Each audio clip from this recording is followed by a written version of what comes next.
Can we start now? Sure. We Okay, are very good. online. We're online. Very good. Um, Hello. Let me welcome everybody. And uh, we are here together with my colleagues, Vsevolod Budze and Evgenia Alexandrova, who are here on the slide and are here to welcome you. If you would like to say a few words about yourselves, please do. Sure. So my name is Vsevolod. I'm a senior manager in our company, and I hope that today's day is gonna be interesting. So let's see each Mhm. other on the further slides. Yes. Yeah, thank you everyone for joining us, and I hope that this webinar will be very informative for you. Yes, thank you, Evgenia. My name is Victor Kalgin, and I'm a partner at the Global AIM Consulting, which is a firm that advises clients on international tax matters. And today's webinar we are hosting on tax developments in the United Arab Emirates, and specifically how this country is used in international structures. And we hosted a similar webinar a couple of weeks ago in Russian, which was very successful, and we decided to broaden the audience and conduct this webinar in English. This is the plan, and I can now move on and tell a couple of things on the admin side. First of all, the most frequently asked question is about materials. We are going to send the materials to everyone who is registered. So, but please be patient, and I will tell a few words how this is going to happen and when in a few minutes. And second, you can ask your questions. And I'm very glad that before the event, we received a number of questions from the participants when they registered. There was a possibility to ask a question, and we will address them at the very end of the event. And overall, you can type in your questions in the chat, and we'll try to address them probably most likely at the end of the event. So this is the plan. And let me and one more administrative thing is the question. So I already said it. Let me now move on and tell you about the agenda. This is going to take about 2.5 hours, and we will have several sections. In particular, I think 7 or 8 sections. This webinar will be split into a number of sections. First of all, in the introduction, we will briefly review the key facts about the tax system in the United Arab Emirates, and talk about companies, functional companies that are typically used in international structures, and how the United Arab Emirates as a jurisdiction is used in international tax planning. There will be 5 functional companies, and we'll briefly review them. And then we will one by one consider them in the following sections. The second section will be about holding companies. We will address how dividends and capital gains are taxed in the United Arab Emirates. We will consider whether it makes sense to establish a holding company in one of the free trade zones. We'll address VAT implications, which is also important, and sometimes VAT is unfortunately lost by holding companies. We will see if it can be avoided. Next, about holding companies, we will review other features, other tax aspects, such as withholding taxes and CFC, again, in the United Arab Emirates. And then we will, on a broader scale, look how holding companies interact with other countries and what tax attributes are important, and how investment can be structured through the United Arab Emirates, and what tax benefits and pitfalls may exist in international structures when structuring investment through holding companies in the United Arab Emirates into other countries. And we'll briefly talk about Pillar 2 and tax efficiency of businesses in the United Arab Emirates in this context. We'll move on to financing companies and look how interest is taxed in the United Arab Emirates, and what the capitalization rules mean and how they limit deductibility of interest expense. VAT will be also part of this discussion about financing companies. Next type of functional entities are trading companies. We will see how they are taxed, what tax benefits exist, and how they can qualify for the 0% corporate income tax rates in the United Arab Emirates. Next, we will move on and consider management and service companies. In the next section, we will specifically look at how IT companies are structured and are taxable in the UAE. Then there will be a separate section about VAT and how different parts of this complex tax can be addressed and considered so that no VAT costs or excessive VAT costs arise in structures in the United Arab Emirates. And finally, there will be a section on personal tax planning where I will give the floor to Vsevolod, who is specializing in personal taxation, and he will explain how tax residence certificates can be obtained and how tax residency for individuals in general and companies as well can be confirmed in the UAE, and how personal assets structuring can be done via the United Arab Emirates. And finally, there will be a Q&A session. So this is the plan. And as I promised, the materials of the webinar will first appear on our LinkedIn page. And you will see the address here on this slide. And it will be now in our chat so that you can you can copy and paste this this link. You can even access it right now. Yeah, I now see that it's in the chat. So please feel free to subscribe to our LinkedIn corporate page, where the materials of this webinar are going to appear probably today or at the latest tomorrow. So you can be the first to download the presentation, and other materials will be there, and we are publishing regularly on various topics in international taxation. So feel free to subscribe and follow us and be the first to receive important tax updates on international structuring. And next week, after processing, we will distribute the materials, including the presentation and the video of this webinar after the events, after we have been able to process and compile the materials. So it's most likely going to happen next week, and you will receive everything in one email. Okay, the introduction and the key features, the key facts about the taxation system in the United Arab Emirates. First of all, most businesses who established their presence in this country, they enjoyed tax exemption or didn't have to pay any taxes practically, except for activities in hydrocarbons and oil and gas industry, where taxes were levied, while in other industries taxes did not apply or were not imposed, so to say. But the situation has changed over time, and in 2018, VAT was introduced at a rate of, starting 2018, the VAT was introduced at a rate of 5%, which is a modest rate, but still, this was the first sign of the tax reform in the United Arab Emirates. And then a couple of years from June 2023, corporate tax was introduced at a rate of 9%.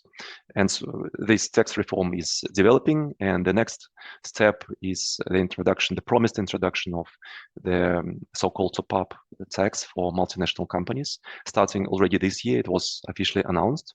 We are still waiting for the details, but this is the plan. And multinational corporations, according to the rules, so-called Pillar 2 rules, will be obliged to pay tax in the country at a rate of 15%. We'll talk briefly about this later on. This is the general overview. Now let's look at 5 types of functional companies that are typically used in international structures and specifically in the United Arab Emirates. First of all, trading company, and this is well-established form of presence in the United Arab Emirates for many years, for decades. I would even say I used to work with structures where trading companies were established in Dubai or elsewhere. But one of the ideas, one of the reasons was that there were no taxes for trading activities in the United Arab Emirates, and in the international trading companies customary established there. And such trading companies, they usually acquire purchased goods from the sellers and sell them to the buyers, as is shown on this slide. This is a simple structure. It may be more complicated, since the trading company may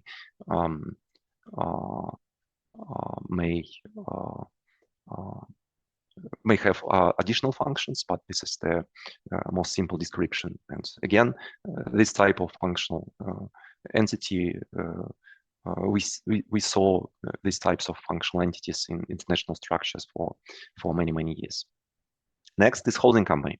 A holding company is used to own subsidiaries, and as is shown on the slides, this holding company has an operating subsidiary or multiple subsidiaries. It receives dividends. Sometimes it sells its participations and receives capital gains, and then distributes dividends to the shareholders. And this was in my experience, this type of structures were less common, especially given that between Russia and the United Arab Emirates there is no there is no double tax treaty which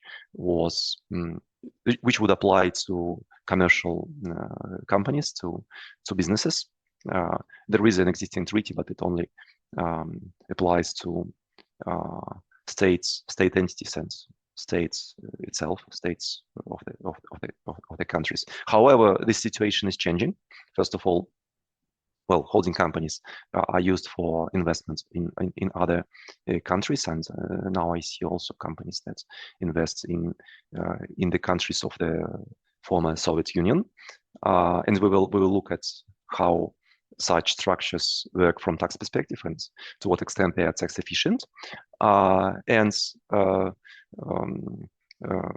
Also important news is that Russia and the United Arab Emirates initiated or signed a draft of a double tax treaty, which is going to apply most likely starting next year if everything goes as planned, and it will provide certain benefits to businesses, which will most likely attract additional attention to the country, and we will likely see more holding companies established there for holding assets in Russia in particular. Next is a management or a service company, and as is shown on the slide, this is a company that provides services to other group entities. This is relatively straightforward. It is necessary to employ personnel, sometimes decision makers and top management, sometimes those who perform more routine functions, but in one way or another, it's necessary to finance such activities. And usually companies, whenever they are established, receive financing from other operating companies, profit centers, by means of concluding service agreements, and they charge service fee for their services. This is a common type of functional company as well. Next is a specific, it can be service company or in a broad sense. So more specifically, the type is the type of company that we also see in the country is an IT company that's in one way or another develops software and provides licenses to its software, or potentially services as well to its clients. And finally, a financial company. As is shown on the diagram on the slides, this company distributes financing between the group entities. It may receive capital or loan financing from banks or from the holding company, and then extend loans, grant loans to the operating companies in the group. So these are the five types of functional entities that we regularly see in practice, and we see them in structures that we work with our clients on. A few things to conclude. In real business structures, companies often combine several functions. So there is no ideal or, let's say, plain a narrow functional of a particular company. It's usually it's more likely to combine several functions. It can be management and a holding company, for example, or a holding company and a financing company. In this webinar, we are going to look at these types of companies and see review how they work from tax perspective. And we tend to look at structures from practical perspective and review specific practical cases and specific examples, real life examples, how they work from tax perspective. And this is the plan, which is why following sections will be devoted to specific types of functional companies. And we will explore how to take advantage of different opportunities and tax exemptions and how to reduce tax risks in such structures. Let's move on now to holding companies. This is a common type of functional company. And let's see what tax attributes are important for holding companies. And as is shown on the slides, there is a holding company in the United Arab Emirates, which has subsidiaries in Russia and Kazakhstan, for example. And the first type of income that holding companies routinely receive is dividends, and sometimes capital gains as well. And it makes sense to combine those two types of income because they are subject to very similar tax treatment. But this is the most likely outcome of any activity of a holding company, is to receive dividends. Well, hopefully, if the business is profitable, to receive dividends from subsidiaries, from the operating companies. Next is VAT, and we'll have a separate section because we see in practice that holding companies sometimes have VAT costs, and we'll review how they arise and what can be done to avoid them. Next is withholding tax on dividends. After this holding company receives whatever type of income or profit it receives, it distributes its profits, can distribute its profits to the shareholders, and withholding taxation of dividends is also important. So this is another key tax aspect of holding companies. Next, when we look at specific jurisdiction from its tax efficiency perspective, for holding companies, we usually look at CFC rules, exit taxation, capital, various forms of capital taxes, which we will look in from the UAE perspective as well. And finally, it is important how holding companies interact with the rest of the world and how tax treaties with other countries work, whether they provide for reduced withholding tax rates and other benefits, and whether countries where the shareholders are present in one way or another, let's say, negatively look at the United Arab Emirates from tax perspective. And this is sometimes realized through various blacklists of countries where it's not uncommon to see the United Arab Emirates. And we'll have to consider this as well when structuring activities and assessing the tax efficiency of holding companies and in the United Arab Emirates. So let's move on to the first item, the first key tax aspects of holding companies, which is the taxation of dividends and capital gains. Okay, so a holding company receives dividends, receives gains from the sale of subsidiaries, and it's very common for very different countries to exempt such income. And the rationale is very simple. Usually dividends and sometimes capital gains tax are taxed in the country where they originate. This is why in one way or another, economically, profits that is distributed as dividends or that is realized through capital gains is exempt, because although this is a different income, the operating income of the subsidiary, which is subject to tax, is a separate matter. But since dividends are paid out of operating income, and since capital gains are usually accumulated after the operating income was subject to tax in the country where the subsidiary is present, it doesn't make sense for the country where the holding company operates is located to tax the same economically the same profits one more time. This is why it's very common for very different countries to exempt dividends and capital gains subject to certain conditions. And the UAE is not an exception. There are so-called participation exemption rules that are provided in the corporate tax law in Article 23 that do exactly this thing. They provide the conditions for exemption of dividends and capital gains from corporate taxation in the United Arab Emirates. So let's look at the four conditions. Before we look at the conditions, on the conditions under which participation exemption works, generally, what types of entities and income can be subject to exemption.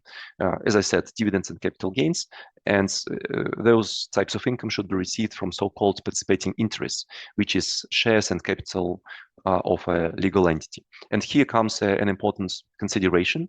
If we look at other types of entities, for example, in Russia and in Kazakhstan,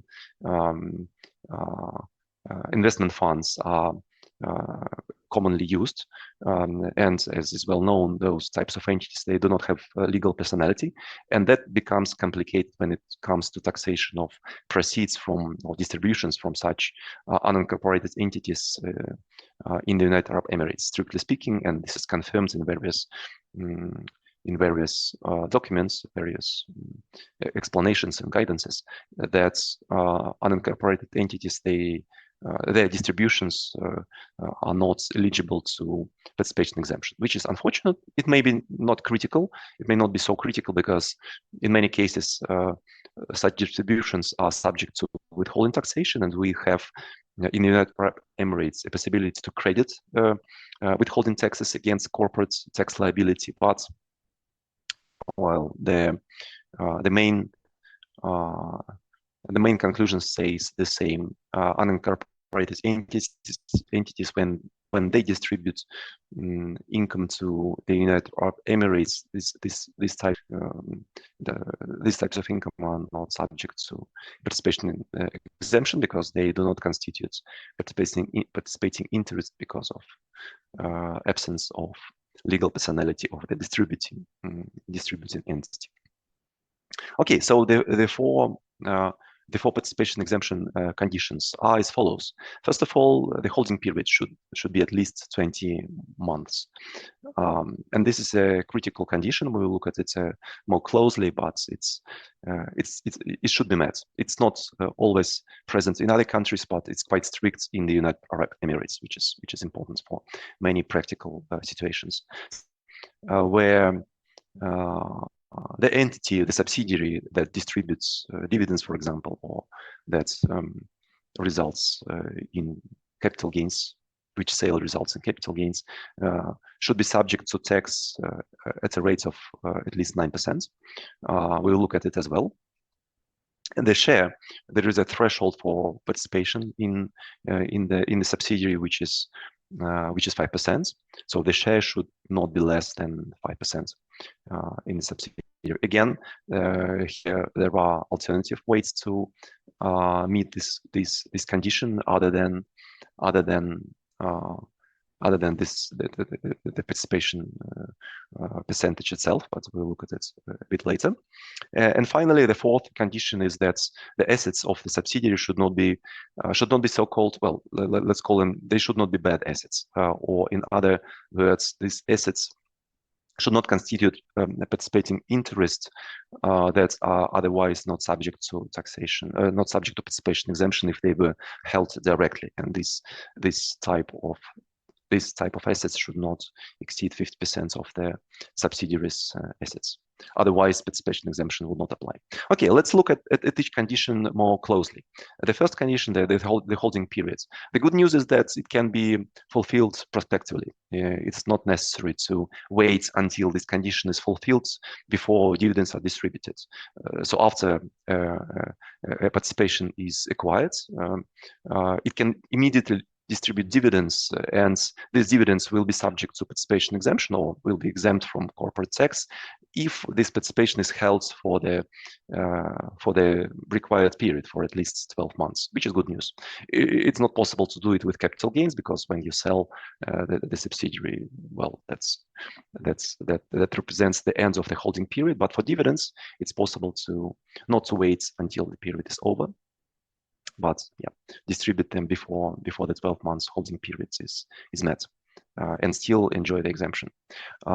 Next important consideration here is that it's required this holding period should be met by each particular participation, and unfortunately, it's not possible to consider the whole, for example, the whole portfolio of investments to be held long enough so that each individual investment in this portfolio is subject to or fulfills the holding period requirements, which is unfortunate because in investment portfolios, it's common to buy and sell individual assets, in which case, if the holding period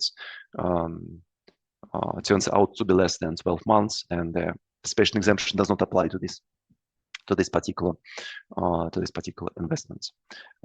However, if there are different types of investments in one particular asset, for example, if there is equity and convertible bonds, which is also treated as equity and can be subject to participation exemption as well, then they can be aggregated, which is good news.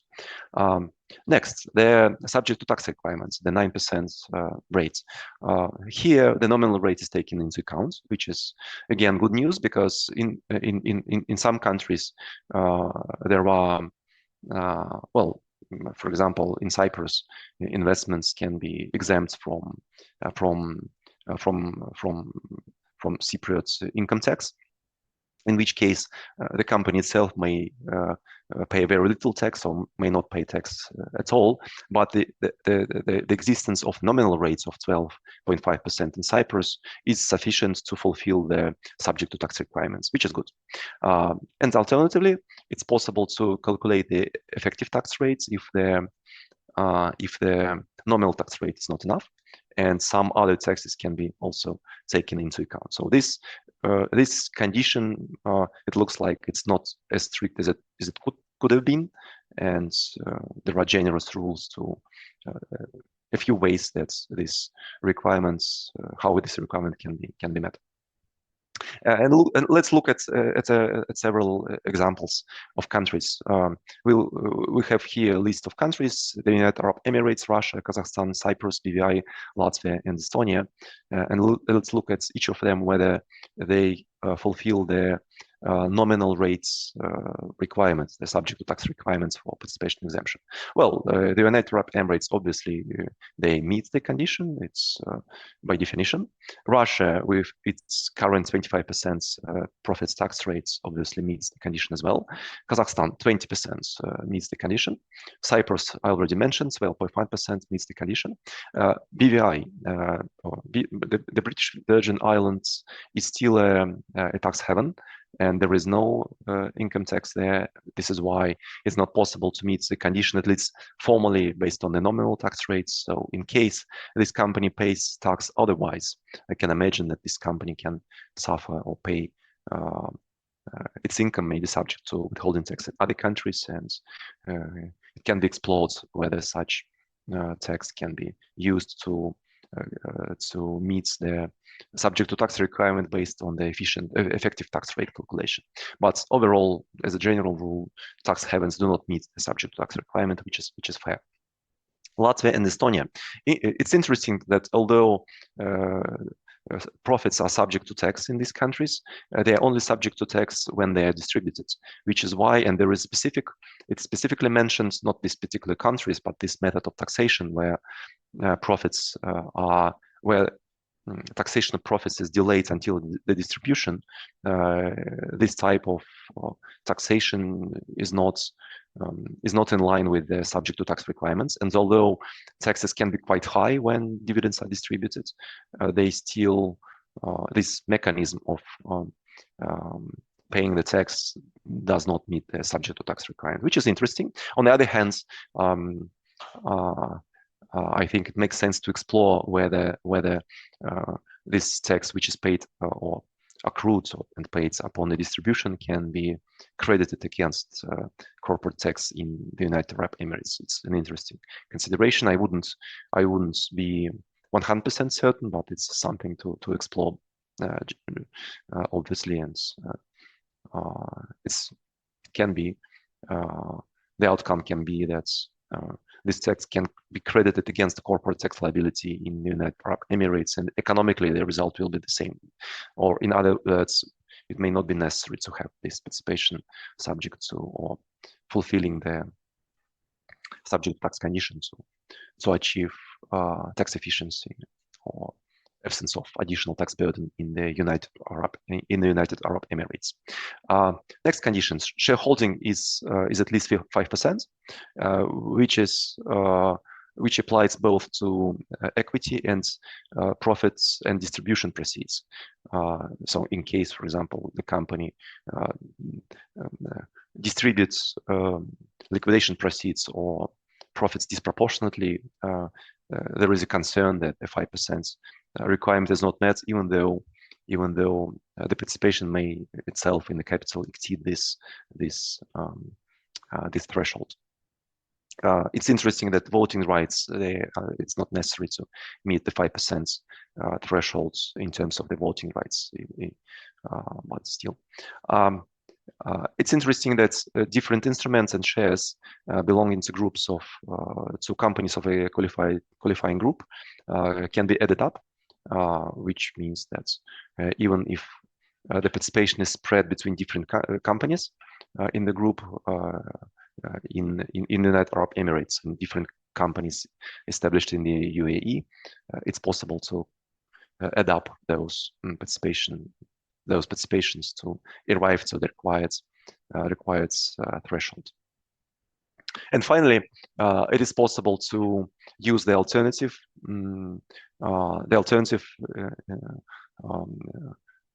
measurements of the investments instead of the share. It's possible to fulfill the shareholding or the capital requirements for participation exemption by investing enough in the subsidiary, which is the threshold is currently 4 million dirhams, and it can be applied instead of the 5% requirements, including starting this year for profits and liquidation proceeds.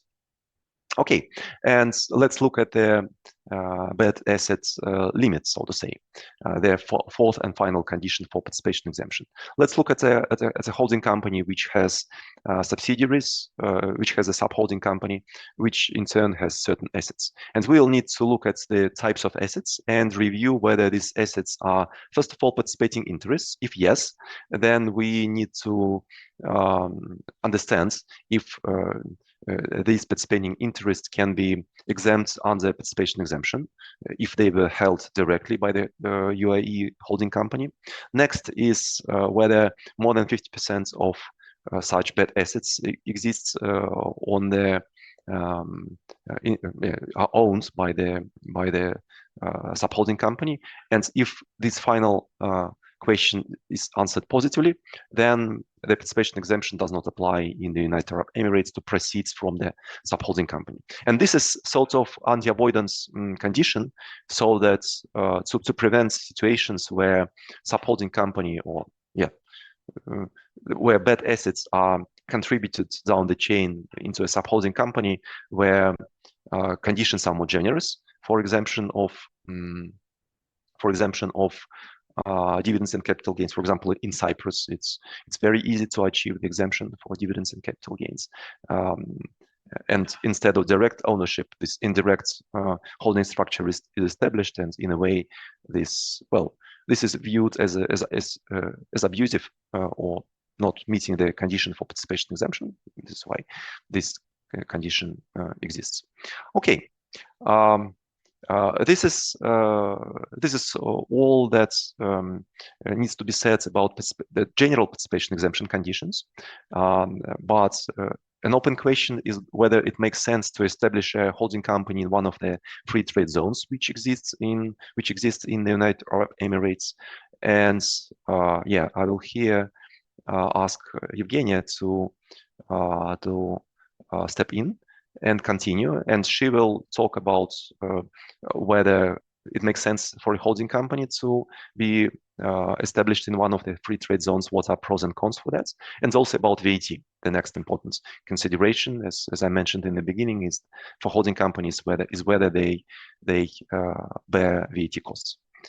So the floor is yours, Evgenia. Please continue. Yes, thank you, Victor. Yes, colleagues, so in this part, we'll review the advantages and difficulties of applying zero corporate tax to holding activities. Under the ministerial decision shown on the slide, holding activities, meaning holding of shares and other securities, may be considered a qualifying activity in the UAE if the 12-month holding period is met. This means that income from holding activity can be considered as a qualifying income and potentially be taxed at zero rate. And as you may see from this definition on the slide, in comparison with the application of Part-X, there is no need to fulfill certain requirements, such as the ownership test, the subject to tax test, and others. But it doesn't mean that applying zero tax is much easier than applying Part-X, because qualifying free-zone persons, they need to meet certain criteria to apply zero corporate tax rate in the UAE. They are So, like qualifying free-zone persons, they should have an adequate substance in the UAE, meaning they should perform core income generating activities in the zone, have an adequate amount of employees, assets, expenses. Also, the company, like the free-zone person, should obtain qualifying income and meet the de minimis requirement. It should also comply with the transfer pricing rules and prepare all the necessary documentation and to have audit financial statements. Many of our clients are concerned with the substance condition because the law and the legislation doesn't provide any numerical requirements for the amount of employees, like for the need for office and how much expenses a holding company needs to have an adequate substance in the UAE.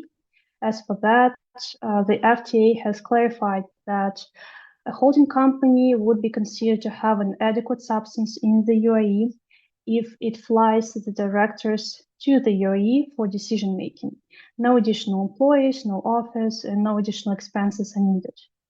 And with everything said, when deciding whether the company wants to apply the Part-X or the zero rate, it should be assessed whether a company can fulfill all the requirements that are imposed on a qualifying free-zone person. And if it cannot, then maybe applying Part-X would be a better option. And that's it for now about the free trade zones. And we'll move on to VAT implications for holding companies, VAT implications to holding activities performed in the UAE. Okay, sorry. And here we want to point out a few things. Firstly, the receipt and payment of dividends are not subject to tax in the UAE. Also, in general, a disposal or transfer of ownership of an equity interest or an option is exempt from taxation in the UAE. Therefore, since neither dividend flows and capital gains are taxed in the UAE, are subject to VAT in the UAE, the input tax obtained by a holding company should be non-recoverable. However, if the buyer of the equity in security is a foreign person, if certain conditions are met, such transaction may be subject to zero VAT. And this means that the input tax that is obtained by a holding company should be recoverable. Thus, a holding company will likely face the impossibility of recovering the input VAT unless it deals with foreign buyers.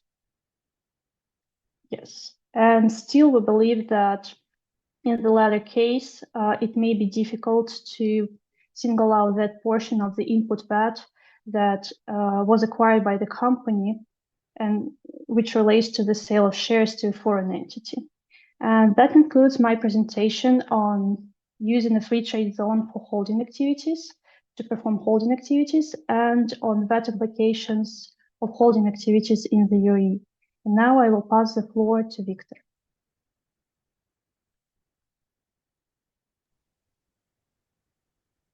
Yes, thank you, Evgenia.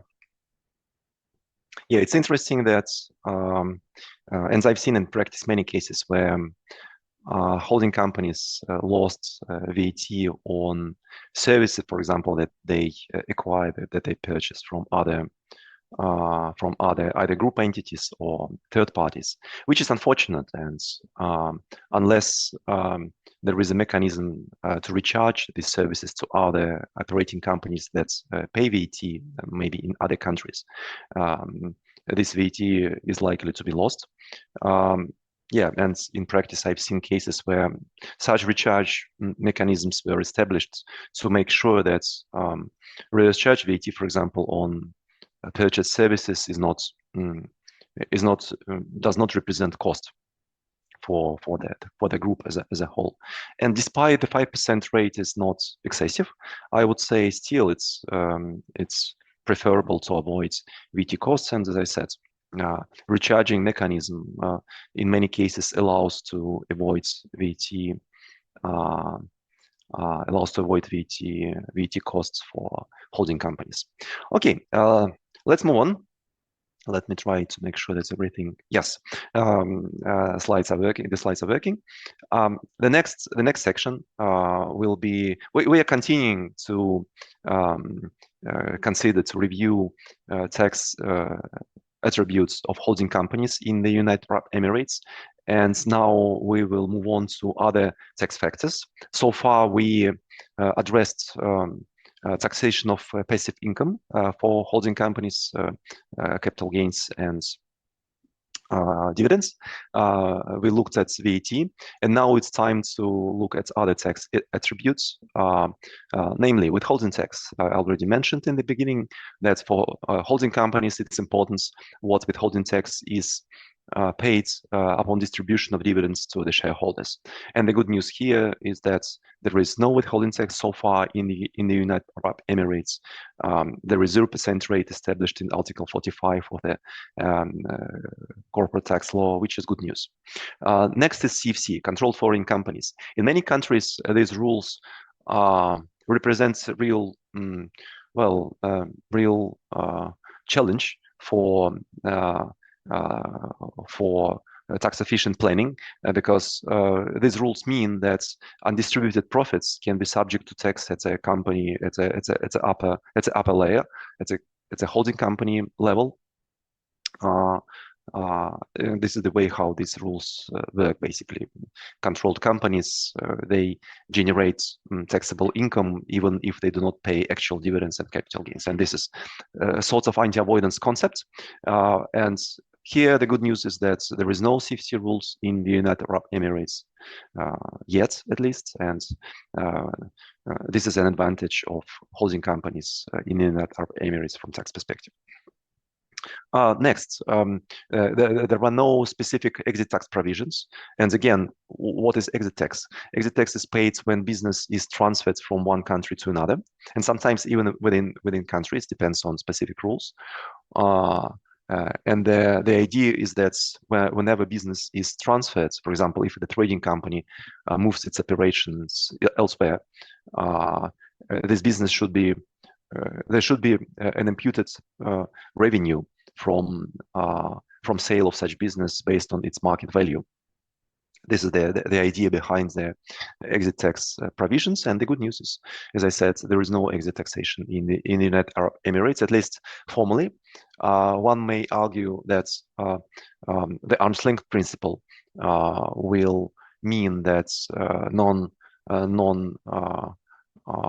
non-genuine or non-arm's length transactions without proper considerations can lead to taxation in the United Arab Emirates, which is a fair observation. So I wouldn't be too optimistic about transferring of business free of taxation from the United Arab Emirates. But again, formally there are no exit taxation rules in the country. Next, there is no ongoing or one-off taxation of capital whenever it's contributed to the holding company or is just kept by the holding company. And whenever contributions are made, they are generally, for tax purposes, are followed they are generally based on accounting principles, which mean that upon the contribution, it can be possible to evaluate assets based on their market values, and this is so-called step up of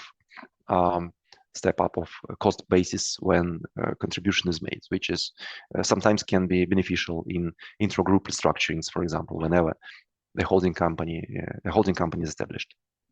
And there are restructuring rules and so-called business restructuring relief, which is a specific principle. We will not have time to consider it now, but well, the idea is that certain assets can be transferred between entities, between companies in the country, free of taxation.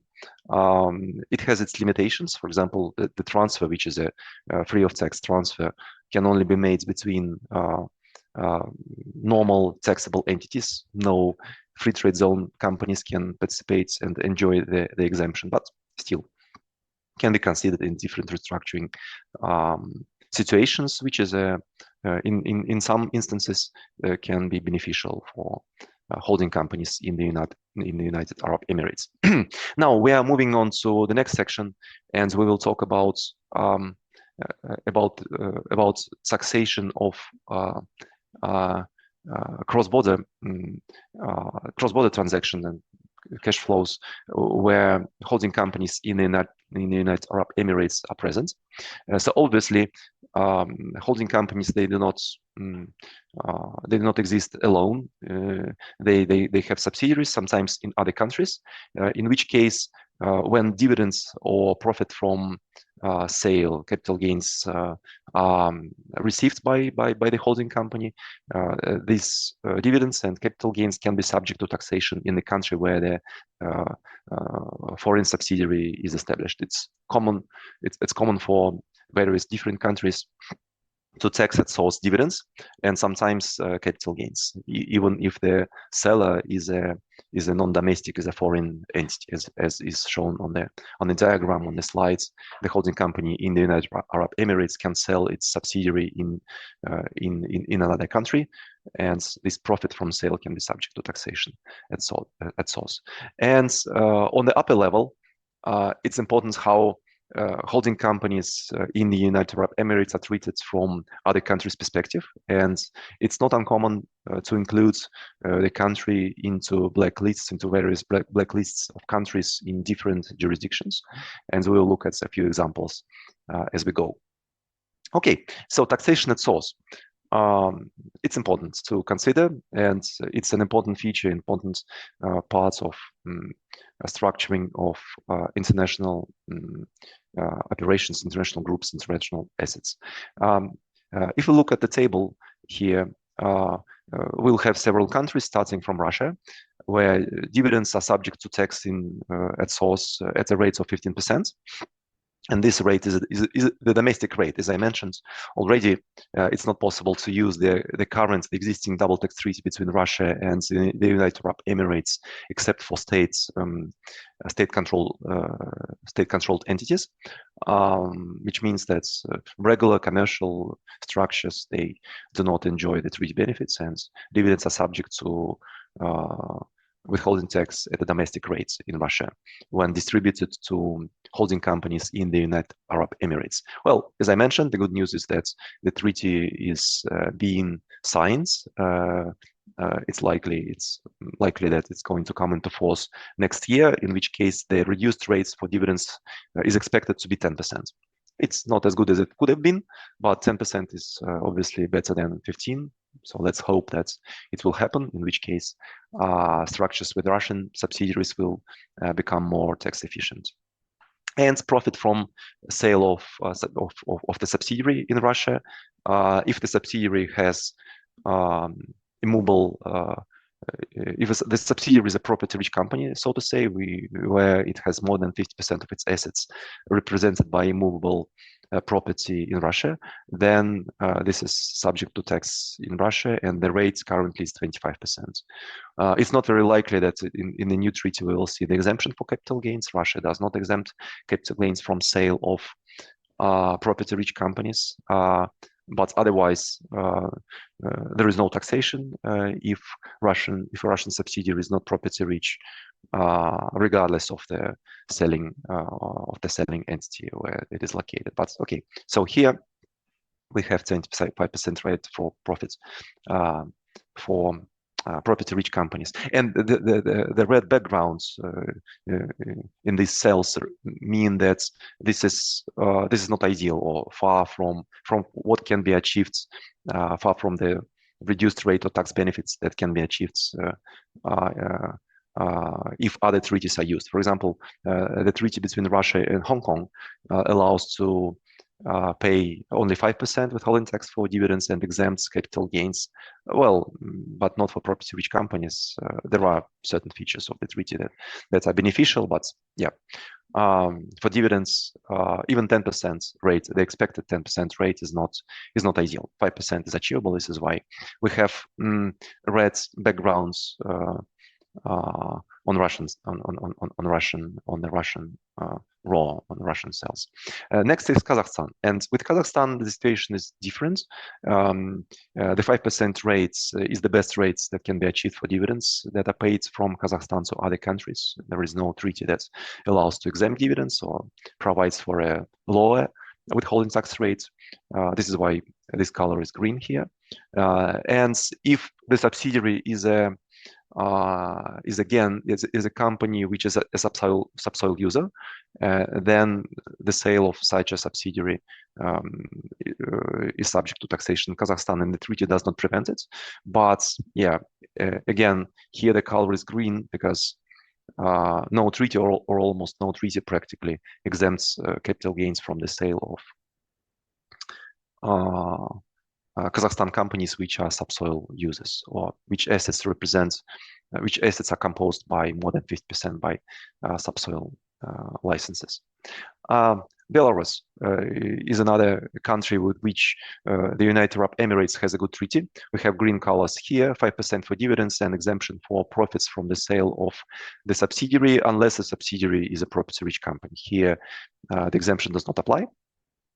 But for other cases, the treaty can be relied upon to exempt profits from capital gains from sale of the subsidiaries in Belarus.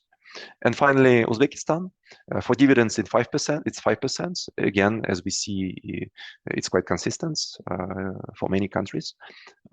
It's not ideal. There is at least one treaty where dividends is exempt from withholding tax in Uzbekistan, namely the treaty between Uzbekistan and the Netherlands, which is quite unique in a sense. This is why the background is yellow. It's not ideal, but it's quite good. It's quite good. The 5% rate is good, and the exemption is granted for sale of companies, including, if I'm not mistaken, property-rich companies as well in Uzbekistan.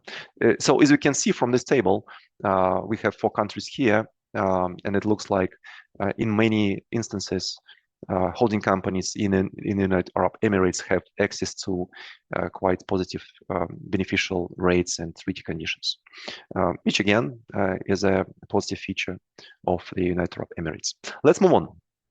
Blacklists. It's another layer. It's another layer. It's important for the shareholders of the structure. And on these slides, we see that there is a holding company in Russia that invests to other subsidiaries through a sub-holding company in the United Arab Emirates.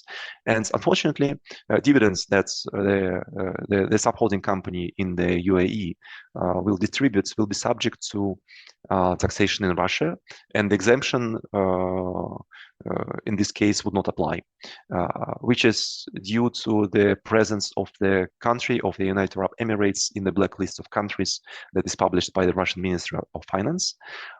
Again, here we all hope that after the treaty is in force, the United Arab Emirates are going to be excluded from the list, and such structures will become more tax efficient. But while the country is in a Russian blacklist, then not only dividends are not exempt under the Russian participation exemption, but also the 5-year exemption for capital gains does not apply. So if the Russian parent company sells its UAE subsidiary, its sub-holding company, then capital gains, even if held long enough, the subsidiary will generates taxable income for the parent company. Okay, as I said, it's not uncommon to see the UAE in blacklists of countries, in blacklists of other countries. And here we have 5 examples, 5 countries where we look at whether blacklists of countries contain mention the United Arab Emirates. As I said, in Russia, it's there. There are different various blacklists, but for tax purposes, the blacklist, which is important for holding activities, contain the United Arab Emirates. It's not the case in Kazakhstan. It's not in the blacklist of countries, although it could have been there, because strictly speaking, the tax rates is relatively low in the United Arab Emirates, and it could have been in the list, but it's not there. In Portugal and in Brazil, the country is in blacklists, which in some cases does not allow to enjoy various exemptions, treaty benefits, or tax credits, domestic exemptions mostly. Again, each situation needs to be looked at specifically, but overall, it looks like with shareholders in Portugal and Brazil, it's more difficult for holding assets through a holding company in the United Arab Emirates. And the Netherlands and the European Union in general do not have the UAE in their blacklists. In the Netherlands, the UAE was removed starting last year. And yeah, so in Europe, mostly exceptions exist, and we see Portugal here. Mostly the United Arab Emirates are not present in blacklists, which is due to the country's efforts to introduce corporate tax and other tax measures to avoid its perception as a tax haven. Okay, Kazakhstan. One more thing to look at and a structure to consider to invest if we consider a structure where a holding company in Kazakhstan invests into other countries through a sub-holding company in the United Arab Emirates, even though the country, the United Arab Emirates, is not on Kazakhstan's blacklist, on Kazakhstan's blacklist, it's not in the country's whitelist either. This is why if this sub-holding company, as is shown on the slide, receives income, dividends, capital gains, whatever, this income can be captured at the level of the holding company based on the CFC rules in Kazakhstan, which is again unfortunate. Exemptions exist, but there is no blank and overall exemption for the United Arab Emirates, which would have been if the country was in the whitelist. And Yeah, and for capital gains, there is no exemption in Kazakhstan altogether, unfortunately. So it's not efficient, even if another jurisdiction is used. Okay, and a practical example before we move on to the next section is about investments of into real estate assets in Thailand, which we had a few months ago, which is practical experience where we compared holding companies in different countries and ended up concluding that the United Arab Emirates is preferable because although it doesn't reduce withholding tax rates, the domestic rate is the same in Thailand, is the same as it is in the treaty. But capital gains from sale of real estate companies, they are protected, they are exempt under the treaty, as for example, compared to Hong Kong, where there is no exemption or there is specific provision that does not exempt capital gains from property-rich companies when sold by the entity in Hong Kong. Okay. What can be concluded from what we've just discussed about the way how the United Arab Emirates are looked by other countries?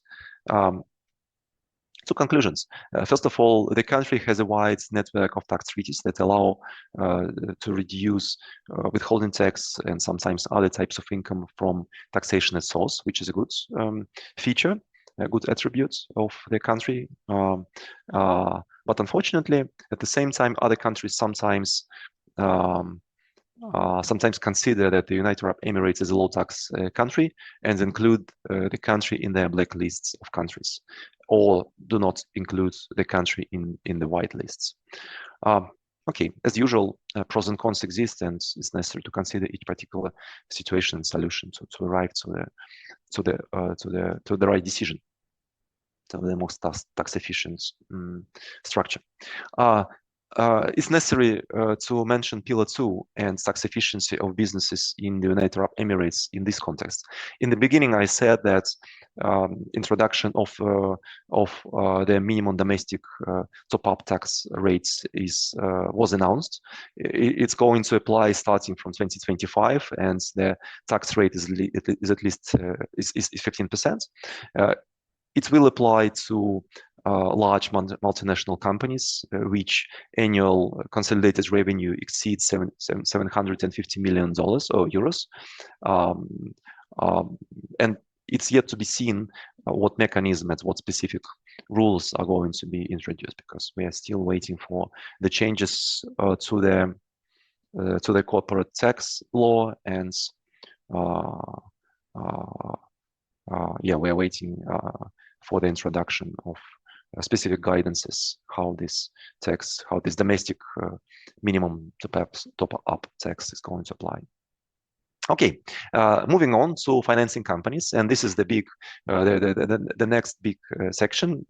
As I said, we are going to look at 5 functional companies in the United Arab Emirates, and we finished the section about holding companies. Now moving on to financing companies, and then we will move on to trading companies, service and management companies, and ID companies. So this is the second type of five types of functional entities in the United Arab Emirates. And let's look at the diagram where where we see a typical structure with a holding company and a few operating companies and a financing company that receives financing from the holding company, as is shown on the diagram, and then distributes, extends loans to the operating companies.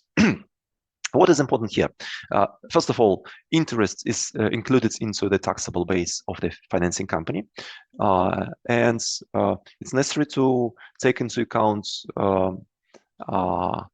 deductibility of interest in the United Arab Emirates for borrowed funds, for the loans that are borrowed by the financing company, and withholding tax. Well, for the withholding tax, there is no problem, basically, because as I already said, there is no withholding tax. The rate is 0% in the United Arab Emirates, but other the taxation of interest and the interest deductibility aspects are important. And let's look at the taxation of interest income for financing companies. First of all, it's a regular income, which is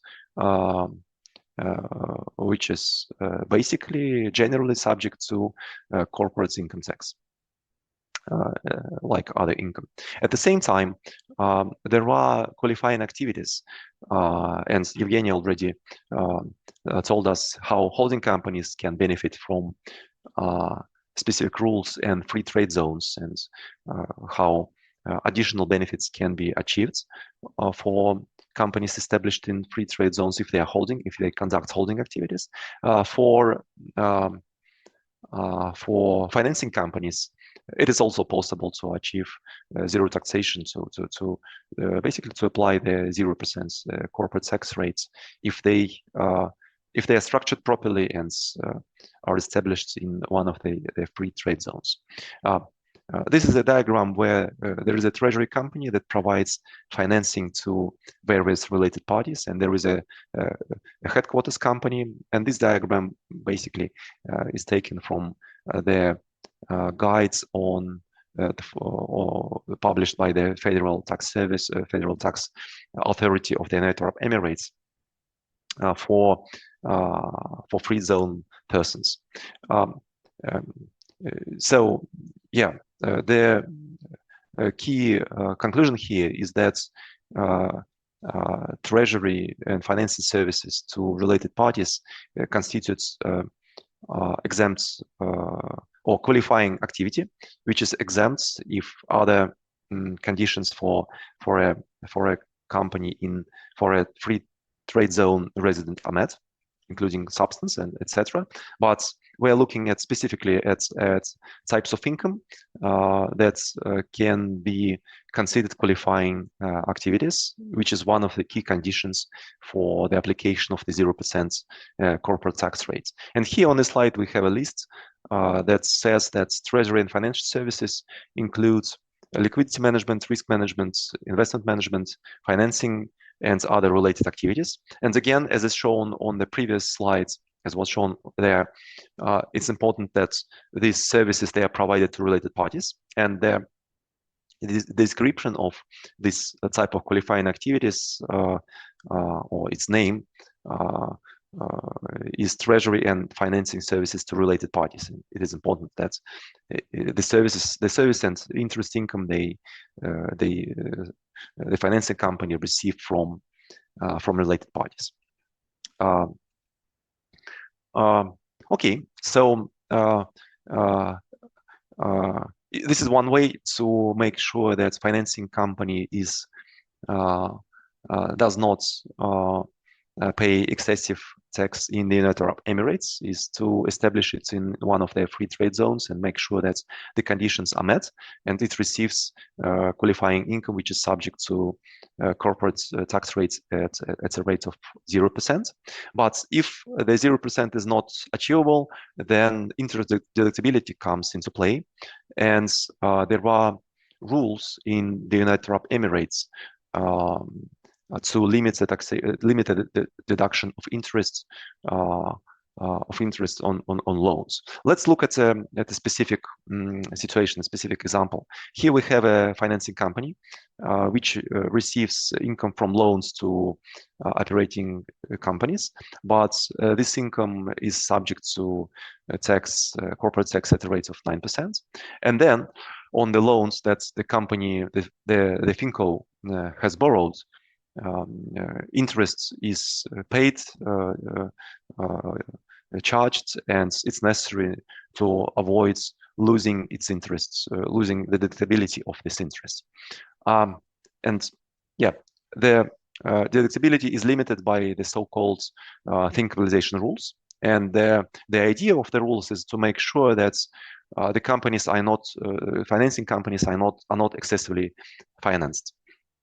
If they receive sufficient equity, then although equity does not come with interest expense, it will make sure that no excessive interest deduction is taken. In which case, yeah, the interest is deductible within, well, reasonable amounts. This is why the rule is called thin capitalization. If capitalization of a specific company is not sufficient, then the limit comes into play. Specifically, if total interest expense is, let's say, $10 million, and let's look at an example with specific numbers. Total interest expense is $10 million. To arrive to the deductible interest, first of all, we will need to reduce this interest expense by interest income, which is fair. In which case, if there is sufficient interest income, then there is already a taxable base to allow for deduction. There is income to be to be deducted against, so that interest expense is deducted against, well, interest income. This is why the idea here is to reduce interest expense by interest income and arrive to net interest expense. In our example, it's $2 million, which means that net interest expense is 8 million, 10 million minus 2. Next, we have to apply a limit of 30% of adjusted earnings before interest, tax, depreciation, and amortization, EBITDA. Which is calculated basically starting from taxable income. Then net interest expense is added back to this amount. Depreciation and amortization is added back as well, and special interest, so-called, where interest expense sometimes is subject to specific interest deductibility rules, and it is added back to arrive to the 30% limits on net interest expense. It should be compared. In our example, let's assume that it's $5 million, and this should be compared to the minimum threshold of 12 million dirhams. That is the minimum amount that can be deducted.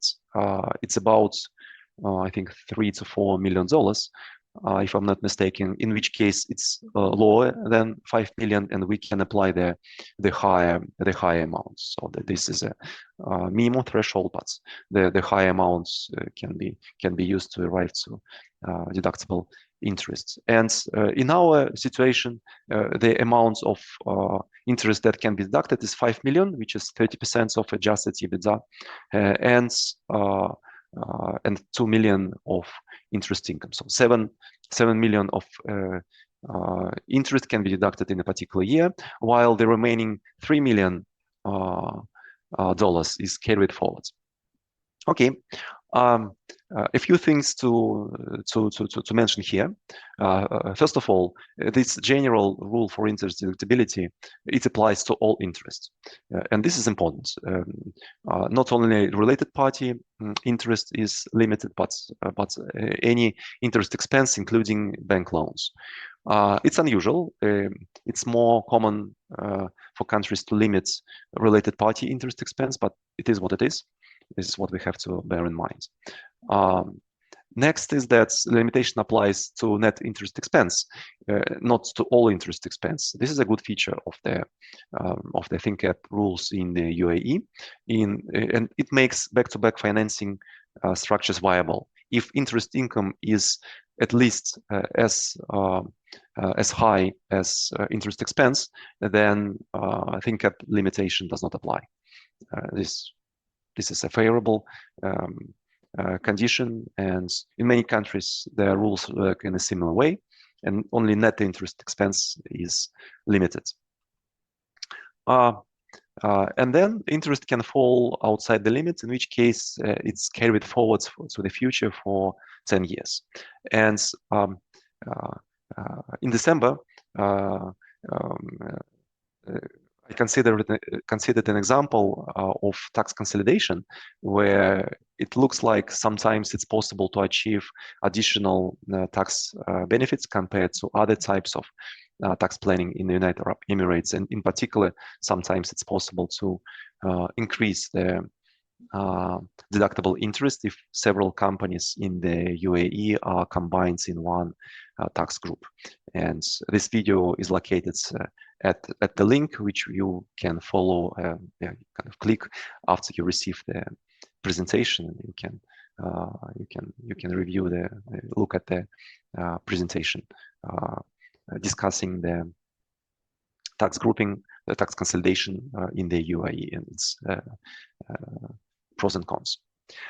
Okay, we have to address VAT implications for financing companies as well.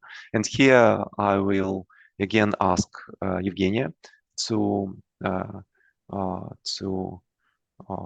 participate and join us again, and I will pass the floor to her. Yes, thank you, Victor. So we have discussed corporate tax implications of financial activities in the UAE, and now I will briefly cover VAT implications related to performing financial activities in the UAE.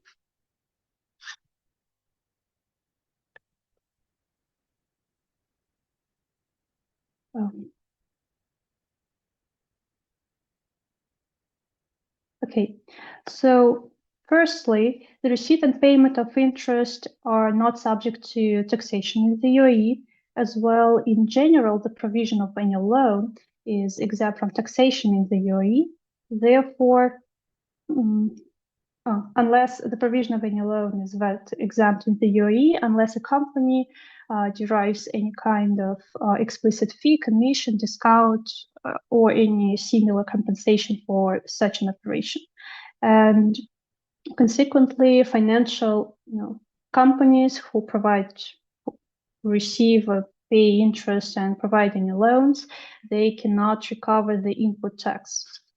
However, if a borrower is a foreign person, then if certain conditions are met, this transaction can be subject to zero tax, and therefore input tax can indeed be recovered.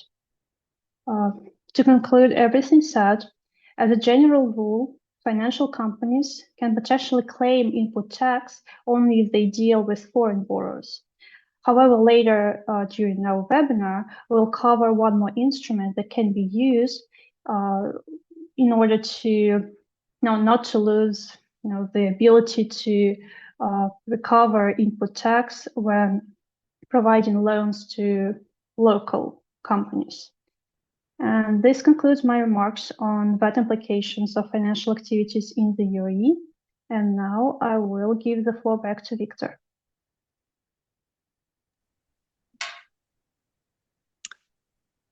Thank you, Evgenia.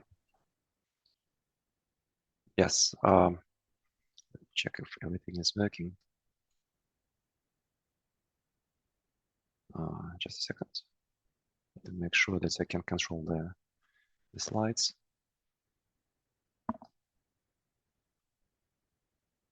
Just give me a second.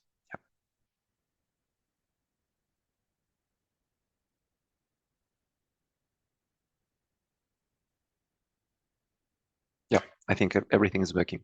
Let's continue. And so we are moving on to trading companies now, which is the third type of functional entities that we see in practice in the United Arab Emirates.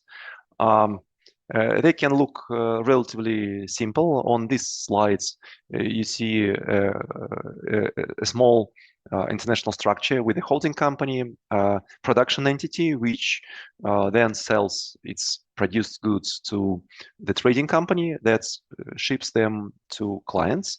And ownership is usually passed through the trading company, while goods are usually delivered directly without entering the United Arab Emirates. This is how international trading companies work. What's important for trading companies in the UAE?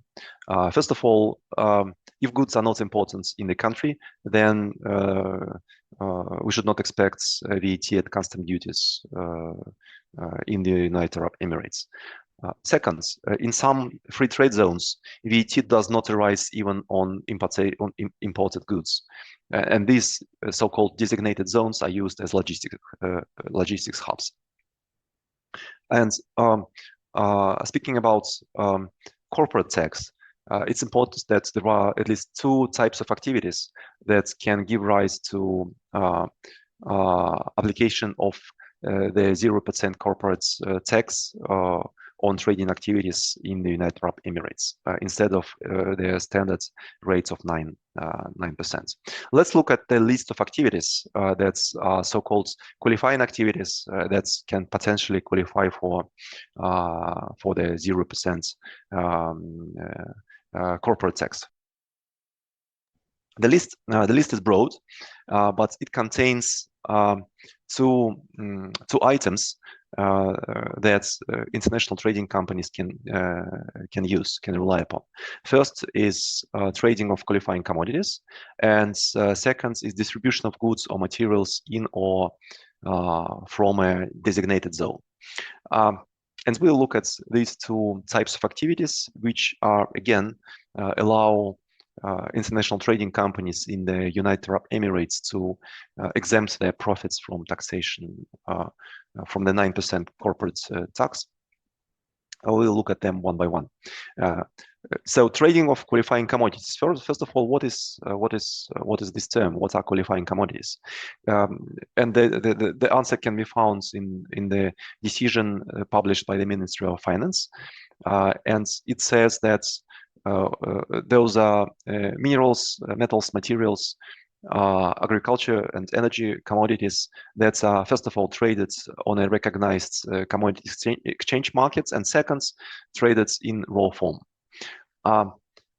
Recognized commodities exchange markets includes, for example, any licensed commodity exchange. For example, there is a guidance that specifically mentions Dubai Gold and Commodities Exchange, but the list is not limited by stock exchanges in the United Arab Emirates. Any comparable or so-called equal standing foreign exchange can qualify. And again, the guidance provides an example of two stock exchanges: Chicago Boards of Trades and London Metal Exchange. Okay, does it mean that the goods should be traded on a specific on one of those stock exchanges? No, it's not necessary. It's important that these goods are listed and can be traded on one of those recognized stock exchanges. And this makes a difference between qualifying and non-qualifying commodities. And since we're looking at what types of commodities are qualifying, we'll need to review commodities that are traded on one of those qualifying stock exchanges. Second, what is raw form? Raw form doesn't mean that it's not possible to process commodities in order to make sure that they satisfy the requirements and they are in a marketable condition. But it's necessary that no final products are made and traded. So commodities mean that they are still used for production of something else. And the activities or this income related to qualifying commodities include buying and selling, as well as storing and delivering goods. Yes, the activity itself also includes trading in derivatives and hedging the risks of trading in such goods, which is also good news. And it's not uncommon for trading companies to use derivatives to trade commodities. And second, a few examples of qualifying commodities include gold, silver, various metals, oil and gas, fertilizers, and corn. Those examples can be found in the guidances published by the Federal Tax Administration of the United Arab Emirates. The second type of activity that can qualify for the 0% rates is distribution of goods or materials in or from a designated zone. Here, what's important? First of all, the goods and materials should be sold to a manufacturer or reseller and not to the end user. And that means that the distribution is not the retail sale to the final consumer. Next, it doesn't. It's not necessary to import the goods or materials into the designated zone. However, if they are brought to the United Arab Emirates, they should be imported from one of the designated zones. You may ask, what is a designated zone? And the answer is that most likely the list of designated zones that are used for VAT purposes, and those zones I already mentioned, they allow to import and store goods free of VAT and customs duties in the United Arab Emirates. However, it's usually a good idea to double check whether that's a specific zone that you target is recognizes itself as a designated zone for corporate tax purposes. And some websites or published materials of specific designated zones, they contain statements that they consider themselves as a designated zone for corporate tax purposes as well, not only for VAT. Okay, three conclusions here from what we've just discussed on trading companies. First of all, trading companies in the United Arab Emirates are an effective tool for planning international trade activities. Second, it is possible to achieve zero rates for VAT and corporate tax as well, which makes these international trading companies efficient. And the choice of preferred exemption, and we looked at two exemptions potentially applicable, depends on the type of goods. Obviously, goods that are not commodities cannot be can be traded under the qualifying commodities exemption, and the categories of buyers and customers that the trading company deals with. And here, what's important is that, yeah, for distribution, it's necessary to make sure that the clients or customers are not end users, not end final consumers of the product. And the location of the trading company is important, although on the surface, it looks like trading of goods and materials through a designated zone, in or from designated zone, is a broader exemption. It only applies to a limited number of free trade zones, not to all free trade zones in the United Arab Emirates. This is the main distinction, I suppose, between the two types of qualifying activities. Okay, next section, management and service companies. And here we are looking at service companies that provide services within the group. As is shown on the slides, we have a service company, or it can be a management company, that interacts with operating companies and bills them, charges them for its services. First of all, what are the basic tax implications of such structures? These services, if they are provided outside the United Arab Emirates, if the operating companies are not domestic, are not local companies, but are located in other countries, then this export of services is subject to VAT at a zero rate, which means that input VAT can be recovered.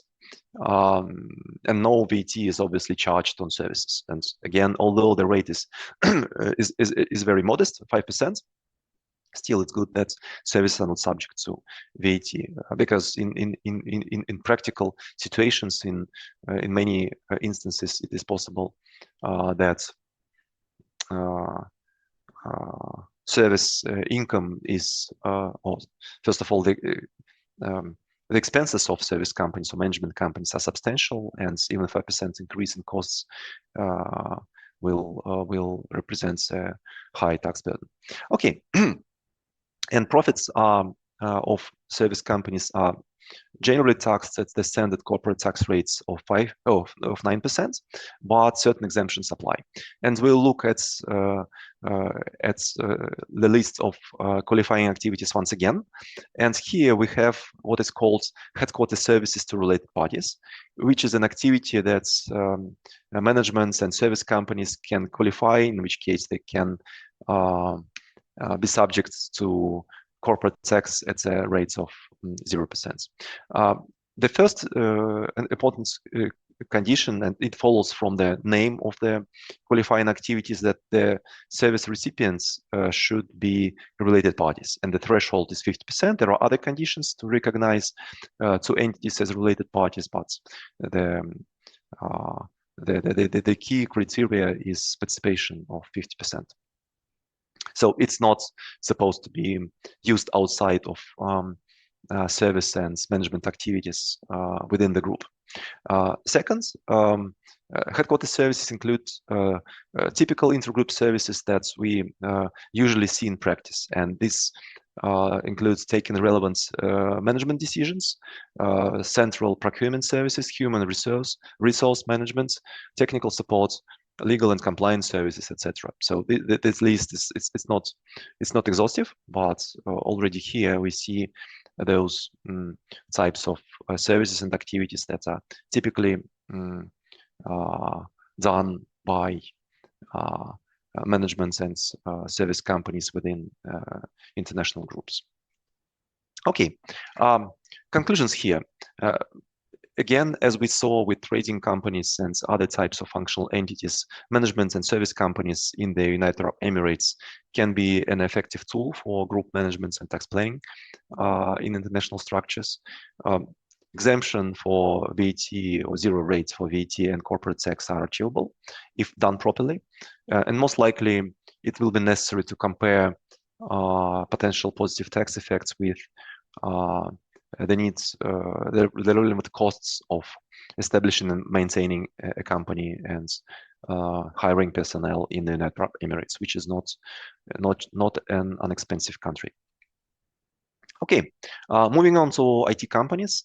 And I think, yes, this is the fifth and final type of functional entities that we are going to address.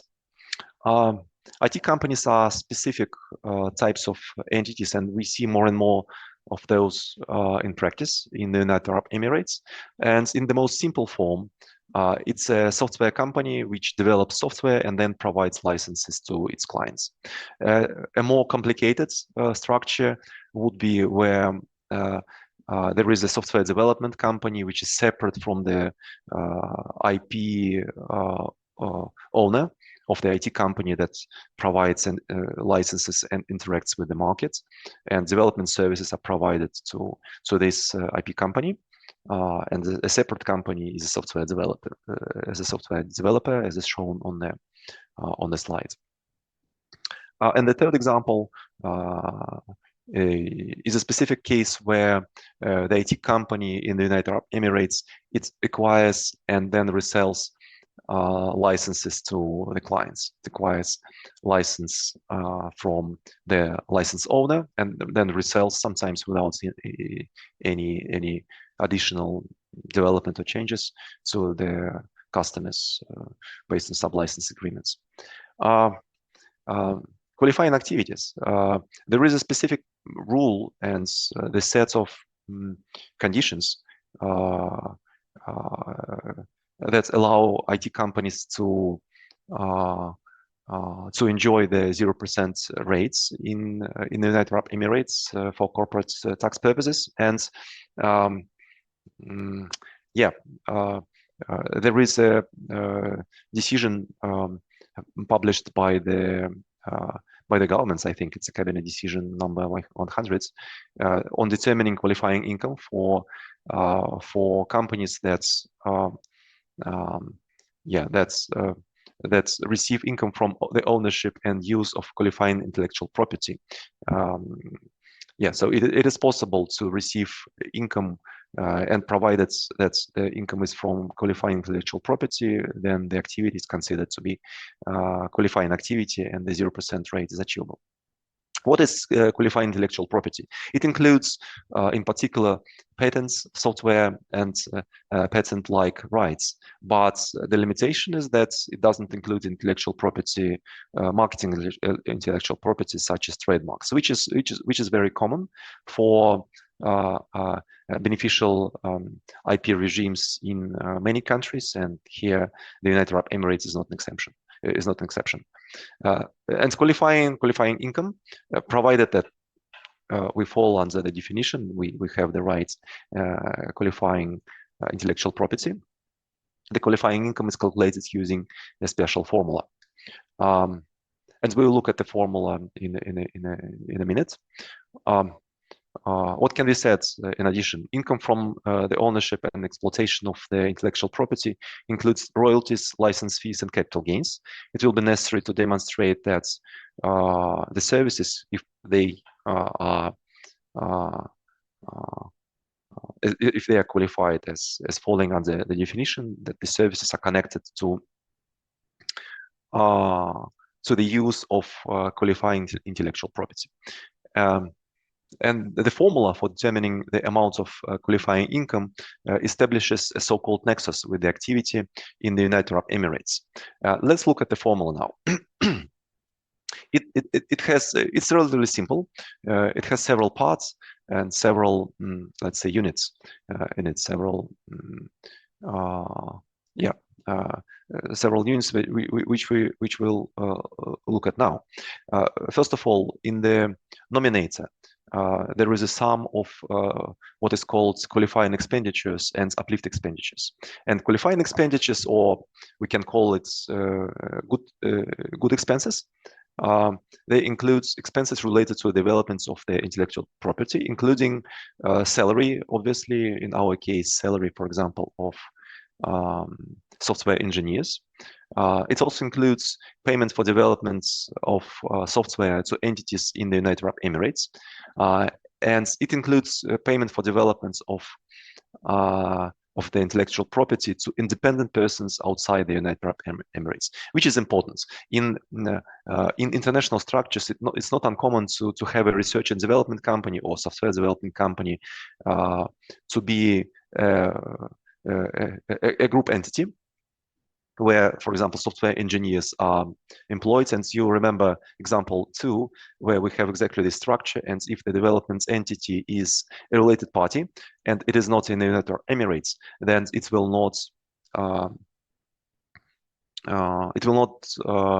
its expenses will not qualify as qualifying expenditures, and this is important. This will limit our chances to apply the exemption, apply the 0% rate to the income from this intellectual property from software. Let's look at the next, at the denominator, where we have what is called overall expenditure. And these are all costs related to the developments of the intellectual property, not only qualifying expenditure, which we looked at the previous slide, but payments for development to related parties outside the United Arab Emirates, and cost of acquiring an IP objects or software for IT companies as well.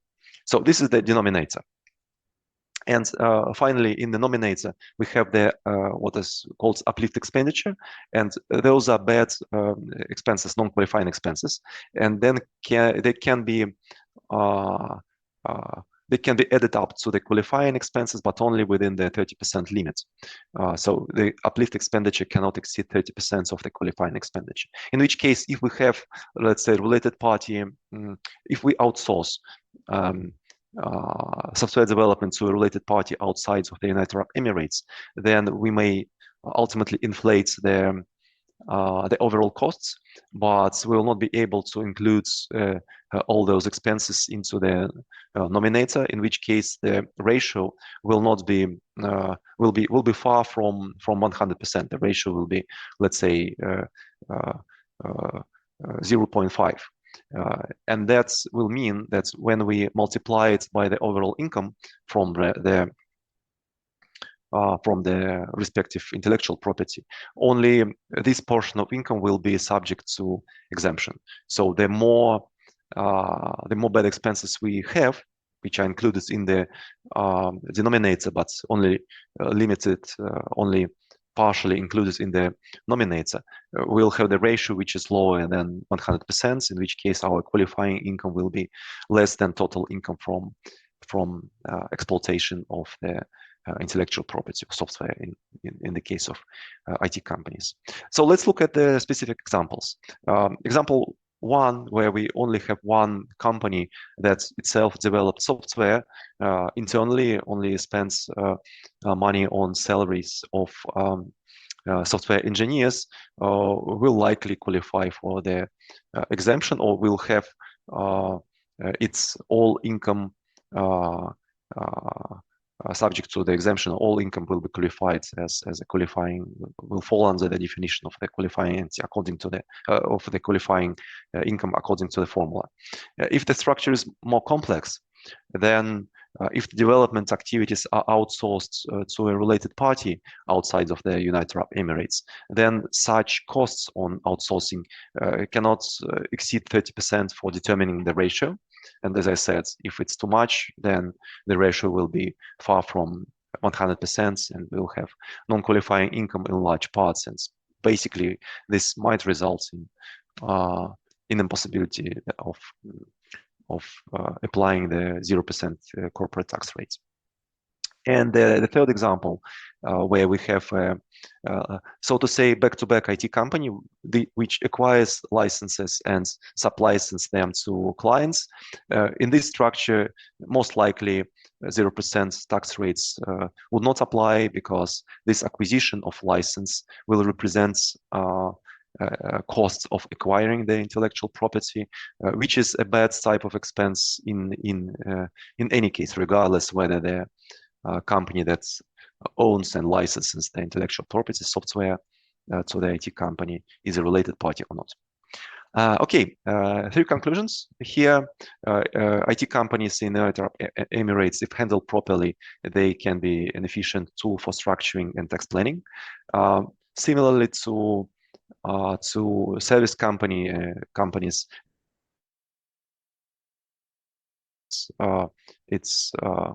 it's clear that it's very similar to management and service companies. That's in terms of 0% VAT rates for outbound exports of services, and licenses fall under this rule as well.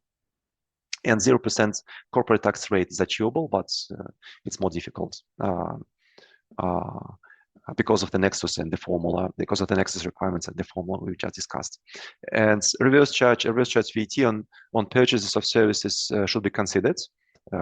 This already was considered. We looked at it earlier, and Evgeny explained how this reverse charge VAT works, and under what conditions it can be offset. And we will now move on to the section about VAT, and we'll summarize everything what we've discussed about VAT in the United Arab Emirates and consider planning opportunities. And I will ask Evgeny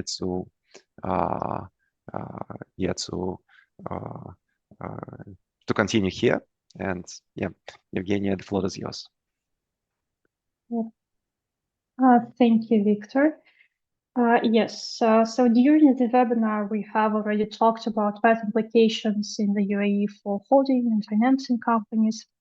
But here we wanted to briefly remind you and also describe how VAT works in the UAE, what tax losses may occur in the operational structure, and how to avoid them.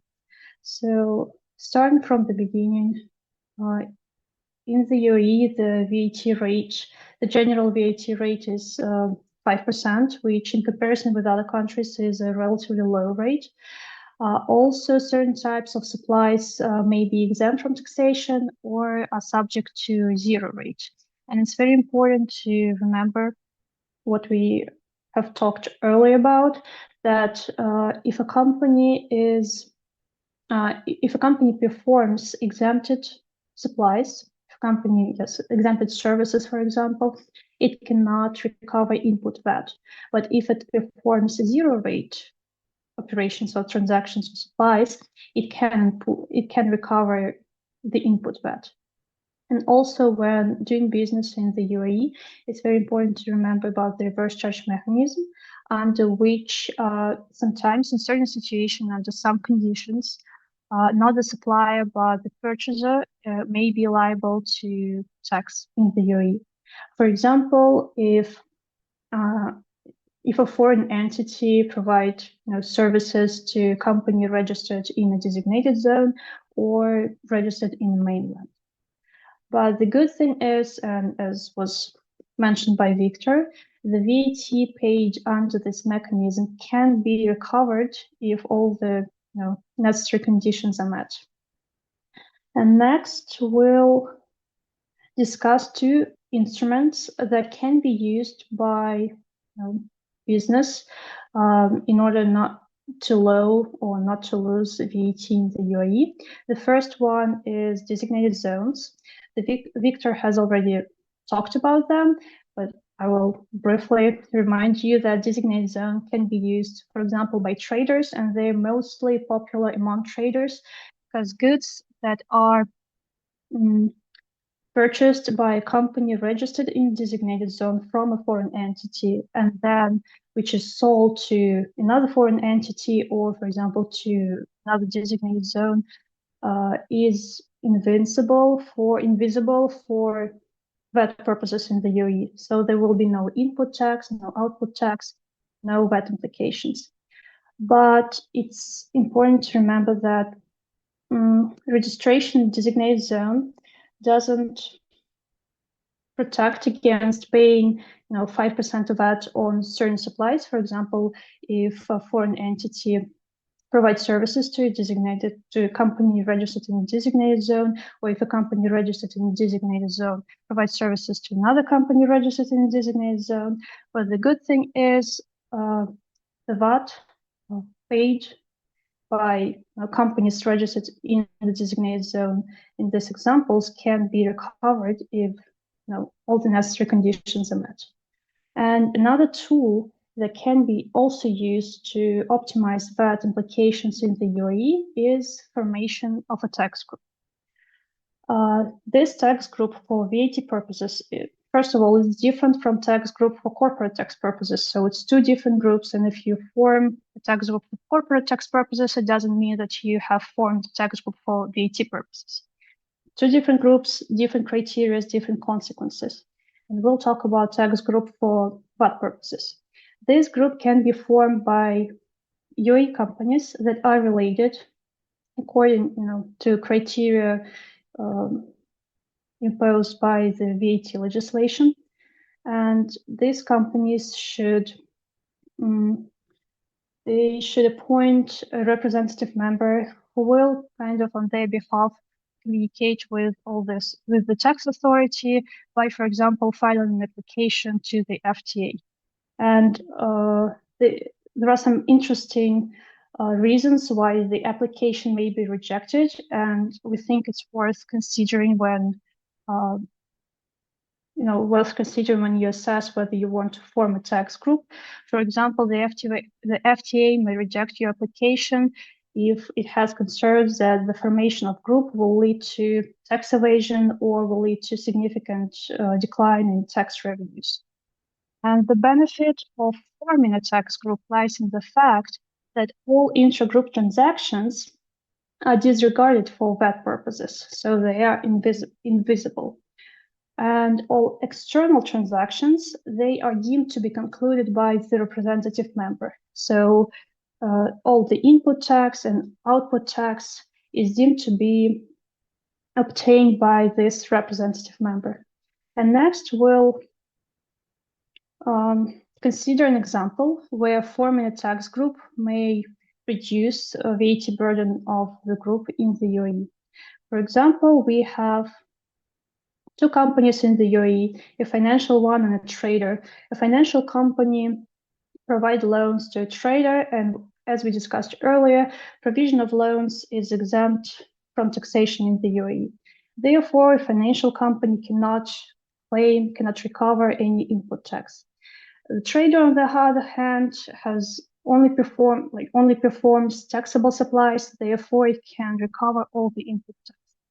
And if you imagine that these two companies form a tax group with the trader acting as its representative member, then all the input VAT including those that was obtained by the financial company, may be recovered because all this VAT is deemed to be obtained by the trader, and the trader only performs taxable supplies. Therefore, all the input VAT can be recovered.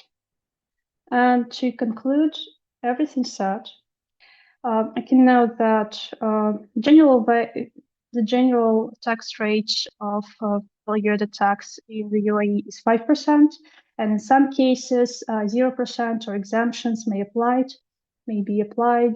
But it's very important to remember that the latter, meaning the exemption, doesn't give the possibility to recover input tax. Also, when doing business in the UAE, it's necessary to remember about the reverse charge mechanism, when the purchaser and other suppliers should be liable to pay value-added tax.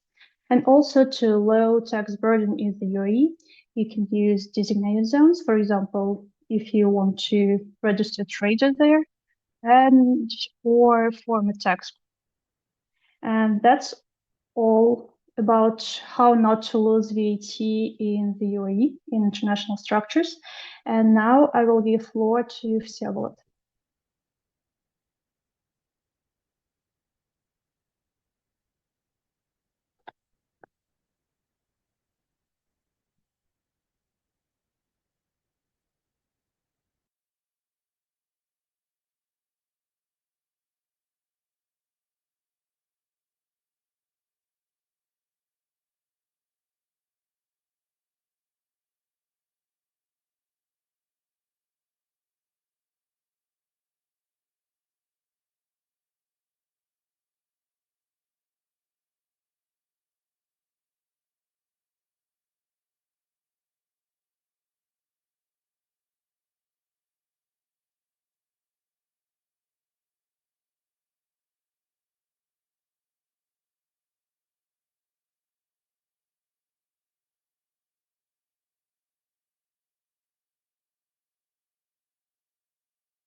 Yep. Sorry. I hope you can hear me now. Okay. So, if you can hear me now, I shall continue. Before, I told that my session is concluding today, and we are going to jump to the Q&A session just after the personal tax planning in the UAE. I also started to tell that in the UAE there are multiple concepts of residency. This is due to the fact that each law actually provides its own definition of the word resident, and I actually don't know why it happened this way, but we have what we have, and we have to deal with it. So if you open, for example, the corporate tax law, you have one definition of a resident, and at the same time you have an absolutely different definition of a resident in the VAT law.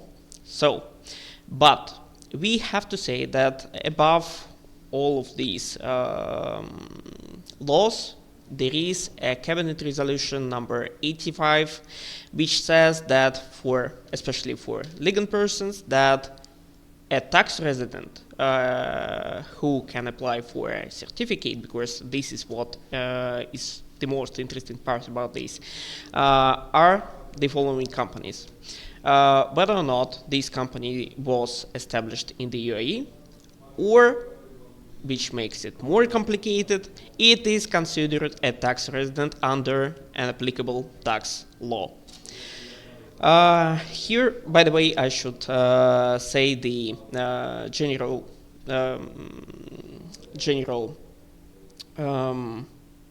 remark that The wording of the legislation here and further has been simplified because obviously I cannot provide the full text of the law because even under the first clause within this section, the company may be established, registered, or otherwise recognized in the UAE. So it is simplified here, but in the law it is more complex. So we, as a tax specialist, we usually divide the residency in the UAE for the internal one and the external one for the purposes of double tax treaties. And you can actually apply for the certificate which confirms your internal residency or the external one. We'll revert to that a little bit later, but let's start with the internal one. So let's look at what is actually written in the law.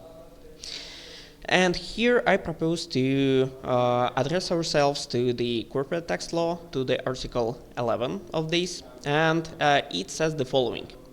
Companies are tax residents in the UAE if they are incorporated under the UAE law, including the free zones. A legal entity incorporated under the laws of a foreign jurisdiction, but it is effectively managed and controlled in the UAE. As for the individuals, tax resident, according to the corporate tax law, is a natural person conducting business or business activity in the country. And here we should already sense that something is wrong because obviously in order to become a tax resident in the UAE and to request a certificate, you should not always be conducting a business activity in the country. And according to the law, any other person, which is not a company or an individual, may be also considered as a tax resident, as may be determined in the decision issued by the cabinet or at the suggestion of the minister. Let's put aside individuals and any other person for a moment and look at the companies.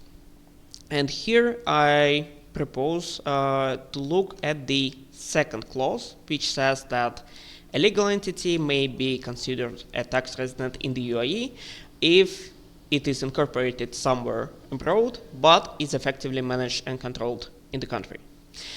Unfortunately, our timing today is quite limited, so we will not be diving deep into this concept, but you may take a hint from this small checklist which we actually had for one of our clients on our project. So the situation was the following. The company was regularly holding boards of directors meetings in the UAE. So it is check.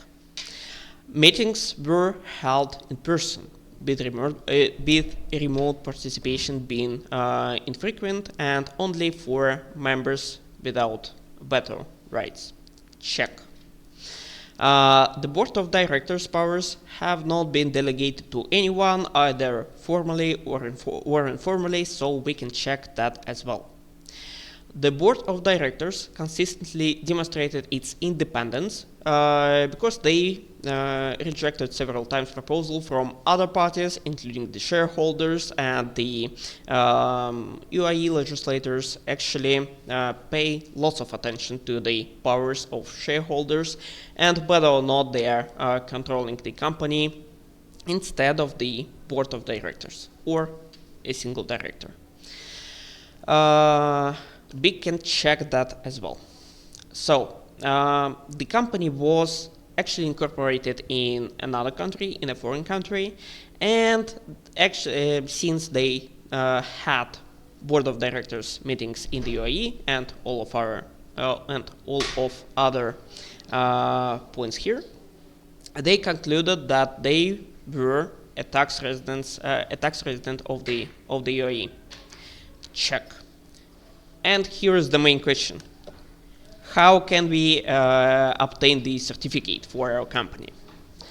As I mentioned before, it's not that simple. We, at this stage, we came to the conclusion that we are residents for the internal purposes. But same cabinet resolution, which we were talking about, says that if any international agreement specifies certain conditions for determining tax residence, the provision of that international agreement shall apply for the purposes of that international agreement. And that's why actually there are two types of residency in the UAE. So let's look at some of the agreements UAE has with foreign countries. Czech Republic. According to the double tax treaty with Czech Republic, any person who, under the laws of the United Arab Emirates, is considered to be a resident of the UAE. So, since the double tax treaty address ourselves to the local legislation, we can actually apply this principle of a company being effectively managed and controlled in the UAE, and apply for the certificate for the purposes of the double tax treaty between Czech Republic and UAE. The double tax treaty with Kazakhstan at the same time says that any company and any other legal entity which is constituted or incorporated in the UAE may be considered a tax resident for the purposes of the double tax treaty, meaning that even though the company is effectively managed and controlled in the UAE, it may not apply for the certificate for the purposes of the double tax treaty, meaning that automatically this company is not subject to benefits which the double tax treaty provide in this situation. The double tax treaty with Argentina says the following: a company which is incorporated in the UAE and which is managed and controlled wholly in the UAE, only this type of company will be considered a tax resident for the purposes of the double tax treaty. And the treaty with Hong Kong says that a company incorporated in the UAE or which is normally managed and controlled in the UAE may be considered a tax resident. So the treaty with Hong Kong actually resembles itself what is written in the national law, corporate tax law in the UAE. So even though your company is incorporated somewhere else, you may still apply for the certificate for the purposes of the double tax treaty with Hong Kong in this particular situation.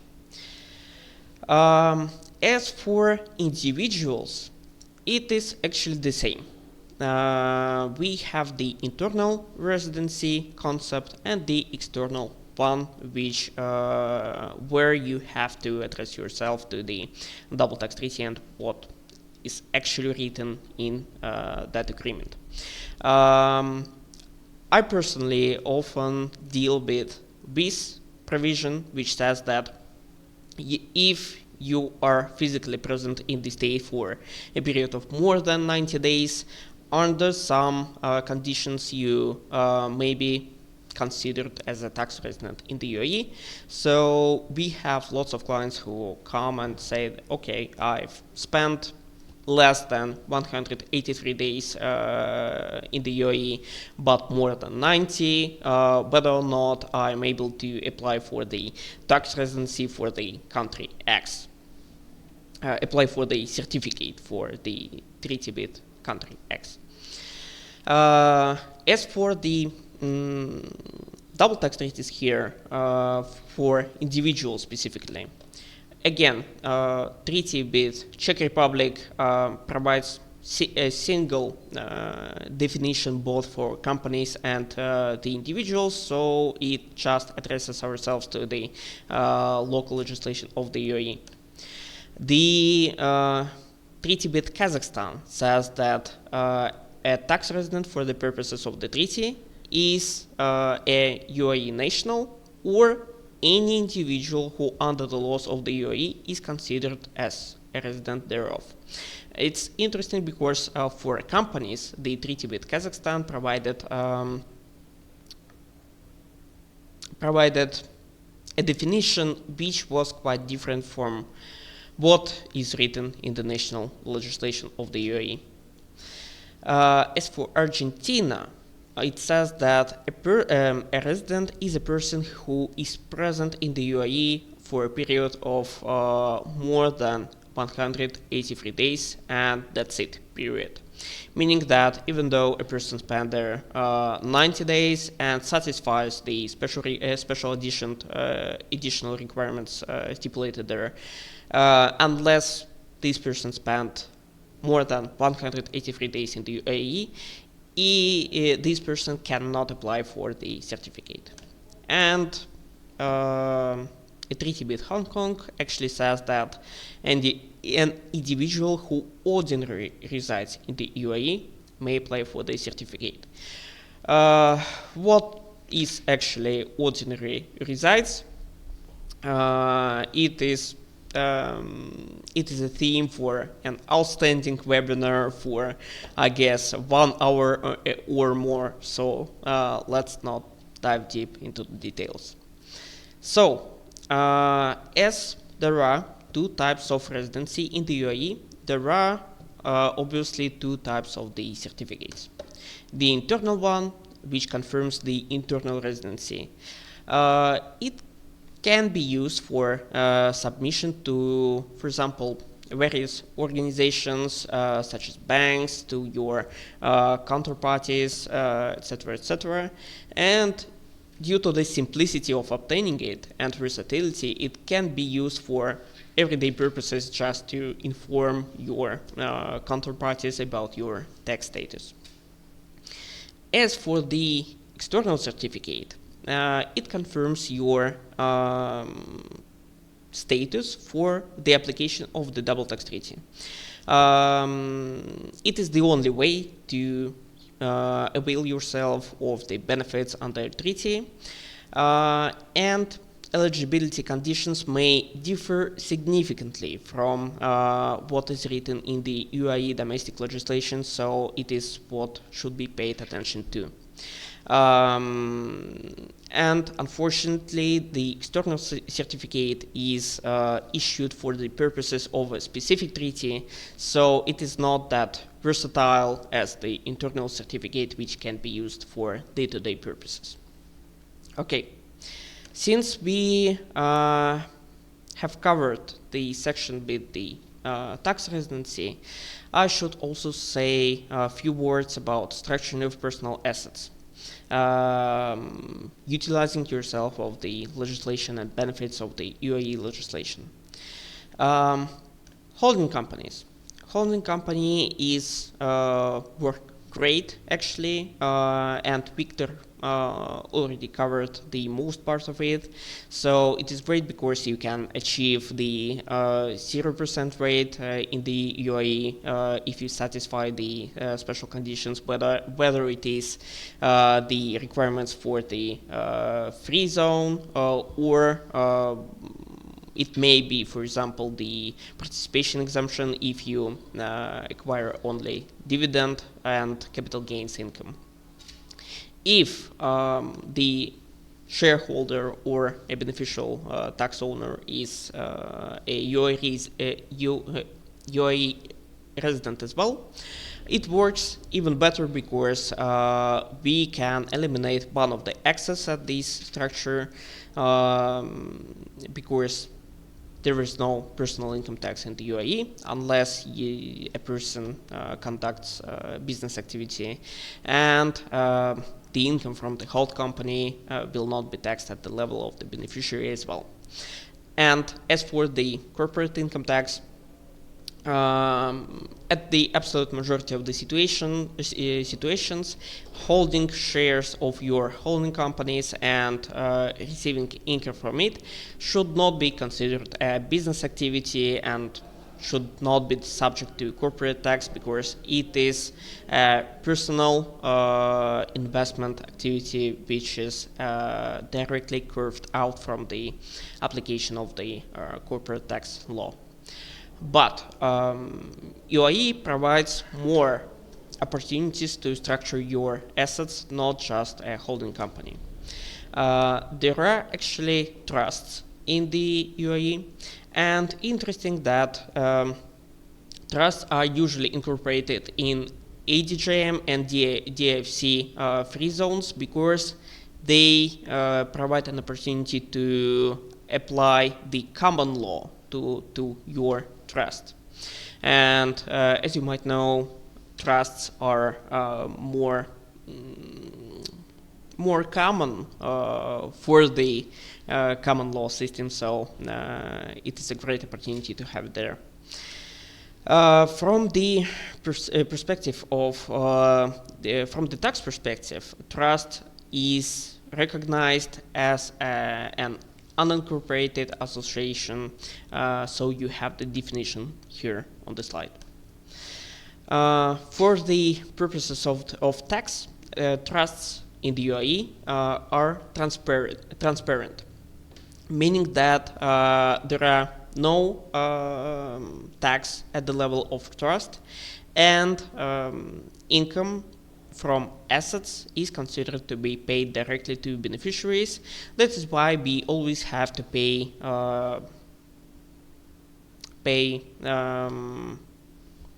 attention to the VAT complications at the assets countries, and we should also pay attention to the personal tax for beneficiaries at the countries where they live.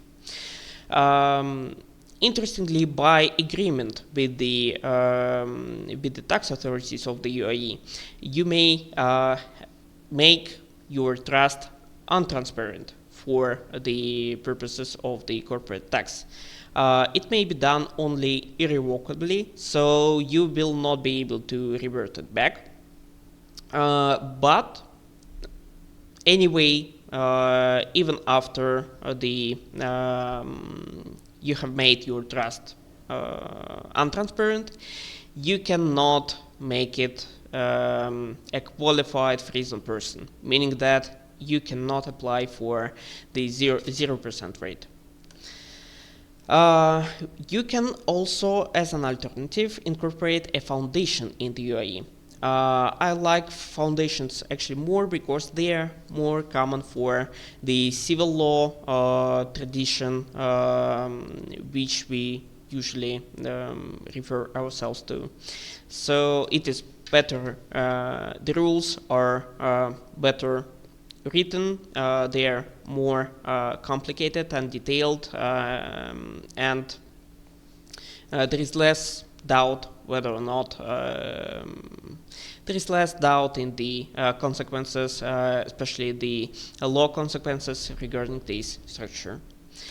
From the tax perspective, the foundation, in comparison to a trust, it is as a legal entity, meaning that it can hold assets from on its own behalf.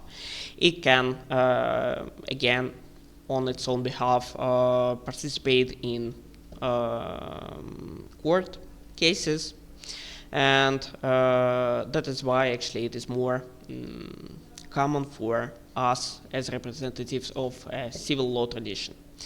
So, foundations are residents of the UAE for corporate tax purposes, obviously, meaning that they have generally paid 9% from their income.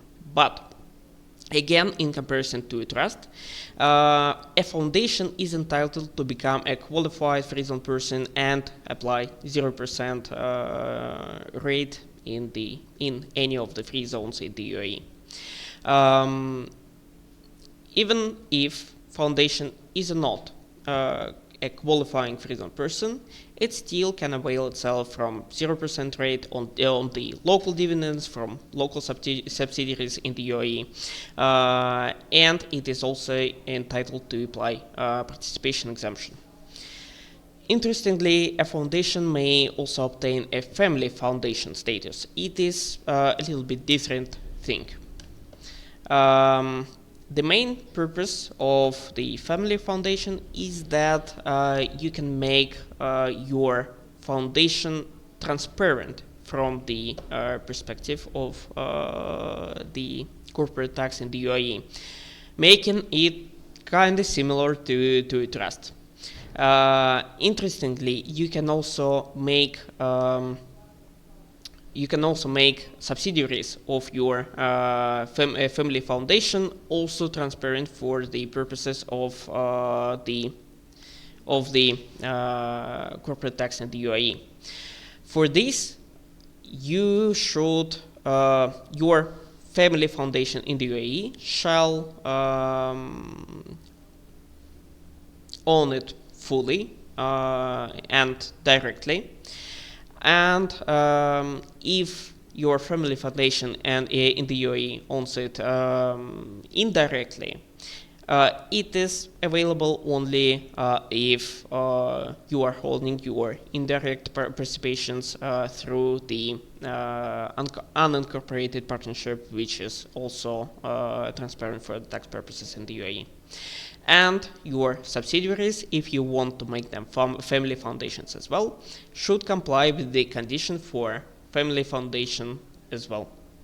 And again, as it was before, it is always important to take into consideration taxes in the country where assets are located and where the beneficiaries are located and where they pay their taxes, in case you are willing to make your structure transparent for the tax purposes. So I guess this is it from my part. We are going to the Q&A section, and I am actually inviting my colleagues to join me here. Thank you.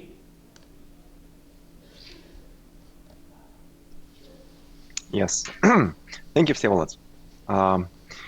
Yeah, I think everything seems to be working, and we can move on to the final Q&A section.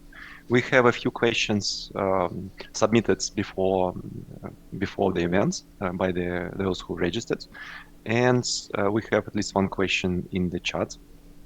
We may have more, and if any questions remain, please feel free to type them in. We have 15 minutes to answer questions, which I think is sufficient.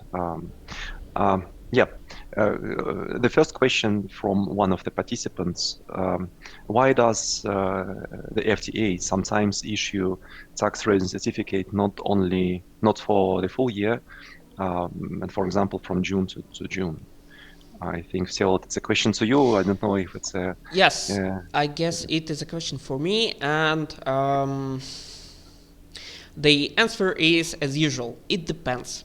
It depends on whether you are asking about a company or an individual, because if you are asking for an individual, usually an individual can apply for a tax resident certificate and provide the specific period which he wants a tax certificate to cover. It may, for individuals, it may depend also on the travel report, the exit and entry report, which you are required to provide. Because if your travel report includes only dates from June to June, obviously the tax authorities will be able to issue the certificate covering only those dates. There is also a basic rule which states that a certificate cannot cover any future dates. So if you are applying for a certificate for a year 2025, for example, uh, even though you have already satisfied the residency requirements there for 2025, the certificate will not cover any future dates under no circumstances. So it may be due to this fact. Okay, yeah, interesting. Next question. Free zones in the United Arab Emirates. Some uncertainty in treatments of unrealized gains from markup of investments as for mainland participating interest, or 0% in case it is a qualifying income. Yeah, I think let me rephrase the question. The question relates to one of the issues which we have not specifically addressed during this webinar, but we had this in the Russian version where we looked at specific types of income that are considered income from participating interests that can be subject to the participation exemption. Uh, Obviously, these types of income include dividends and capital gains, and there are some other types, for example, impairment gains or losses on participating interests. But there is no specific exemption, or the definition does not specifically include revaluation gains. So it's not uncommon for investments in subsidiaries, for example, especially publicly traded companies, to be revaluated regularly, annually, for example. And if the relation is positive or negative, doesn't matter, this gain can or cannot be subject to the exemption. And it looks like it's not covered. This type of gain or loss is not specifically covered by the law or by any of the guidances that we saw, which means that it's counterintuitive, but I think this at least should be considered as a risk. That if your investment is being revaluated, and even though the investment can be subject to participation exemption, then still this specific type of income from revaluation may not be exempt. In part, it can be income or loss from foreign exchange differences. And there is a specific example in one of the guidances where relation of investments, which was denominated in I think in pounds, doesn't matter in a non-domestic in other currency than the currency of the company in the United Arab Emirates. In which case, even revelation can be split into two categories: into revelation due to foreign exchange differences and due to market conditions, due to change of the market values of the asset. And the latter, the change of the market values, is not specifically exempt. It's hardly one can hardly imagine that it falls under the definition of impairment, gain, or loss, because it's not impairment, it's revaluation. Impairment is something that is of opposite nature. This is it. Okay, so this is the problem. This is the problem on which the question is based. And the second part of the question, or the question itself, relates to whether this problem exists for not only for participation exemption, but for qualifying activities. If we have the holding company, as Evgeny explained, there are benefits to establishing a holding company in one of the free trade zones. And if we do, whether the relation will fall under the definition of qualifying income. And here I would cautiously answer yes. It looks like qualifying income is a broader term, and it can be extended, at least for this specific holding of shares and other securities, can be extended to income from different types of income, including revaluation gains or losses. This is why I am cautiously optimistic that we can, relying on the qualifying activity, we can exempt, or we can still stay within the 0% tax rates and exempt income, including the revaluation gain. Okay. The third question, and I think this is the last one of those submitted before the event, is the nuances of taxation of transactions for the transfer of goods or on commission to other countries. Um, it will be really difficult to address the nuances before we know all the facts. I would just say a few directions where we should think. First of all, um, if goods are sold or transferred under a commission agreement outside of the United Arab Emirates, I would look at whether this type of activity represents permanent establishments in the country where the company, presumably the company established in the United Arab Emirates, transfers such goods. It can be permanent establishment both for the purposes of the country where this transfer takes place and for the purposes of the United Arab Emirates as well. The answers can be different, although permanent establishment concept is more or less universal, but there are differences in treatments in various countries. But yeah, the main point here is that we need to answer the question whether this this type of activity, this transfer, represents what is called permanent establishment. It will depend on what type of activity is conducted. So specifically how it is conducted. It may require local presence. For example, people office, maybe warehouses. This is one thing. Also, there is a concept of dependent agent. It may apply here. This is why both the United Arab Emirates and the countries where the activity is conducted can see this as a permanent establishment, which will determine tax implications. The United Arab Emirates can exempt this activity, or there are specific rules on permanent establishments. In a country where the activity is conducted, this activity can trigger local taxation if it represents permanent establishment.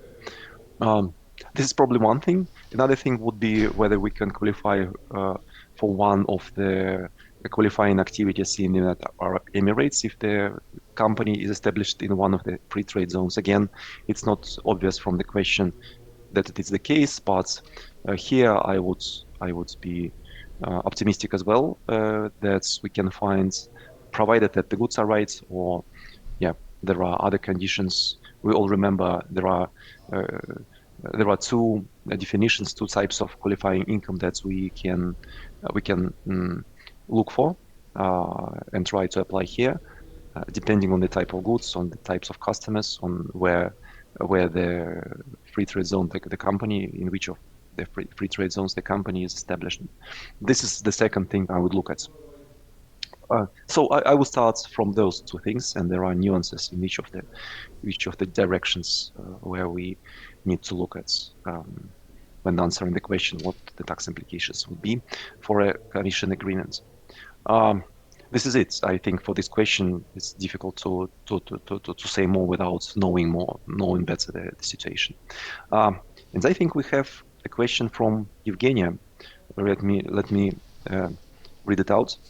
I understand that the 0% income for standalone service company in the UAE, for example, consulting, is not achievable. Do you agree? I would say yes. It looks like genuine service companies that's not internal, genuine in the sense that they provide services to non-related parties. They can hardly qualify, at least for the they will not qualify for the activity called headquarters services to related parties, because obviously consulting will be yeah, consulting revenue will come from non-related customers. What else? We have logistics services, but it's different. Here, no, I think it's unlikely that this company will qualify for the 0% rate. Mm, this is my opinion. I don't know if Evgenia or Vsevolod would like to add anything here. Um, I can only add from the practice perspective that I have never seen a consulting company as a qualified freelance person. So Yeah. Looks so. Okay, I think we run out of questions, and this seems. we actually have an addition to the question of the about the Tax credit certificates. yeah. Okay, then. Mhm. Um, we still do not have all of the details. We do not know when the company was established. We do not know for the purposes of Dutch double tax treaty, or it was acquired, or it was for the purposes of the internal legislation. There are a number of details, but I can say the following. The fact that you was issued with the certificate covering from June to June is not a usual situation. It shouldn't have happened. And what's more strange about this is that it covers partially the year of 2025, because it is directly stipulated that a certificate cannot cover future dates. That is why I don't know. It maybe you should send a message to the tax authorities to ask them questions about this and how to actually achieve the result which you are looking for. I should also remember that you are always able to send a request for the direct clarification for you.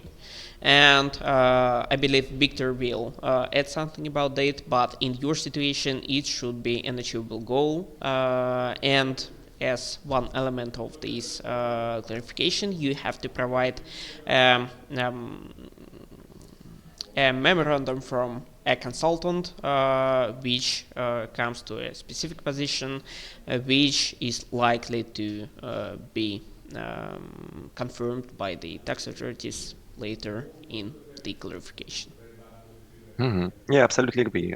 So it's nothing to add here. I totally agree with you. Um, if this is it in terms of questions, I think it's time for us to say goodbye and thank you the participants for their time, because it's already 2.5 hours mark, and we are well in time to finish the webinar, and ask the participants to join us on the following events, which will come. It was a pleasure to be with you. I'm never tired of saying that each situation is unique, and what we do as advisors is help our clients to adapt their structures to specific situations.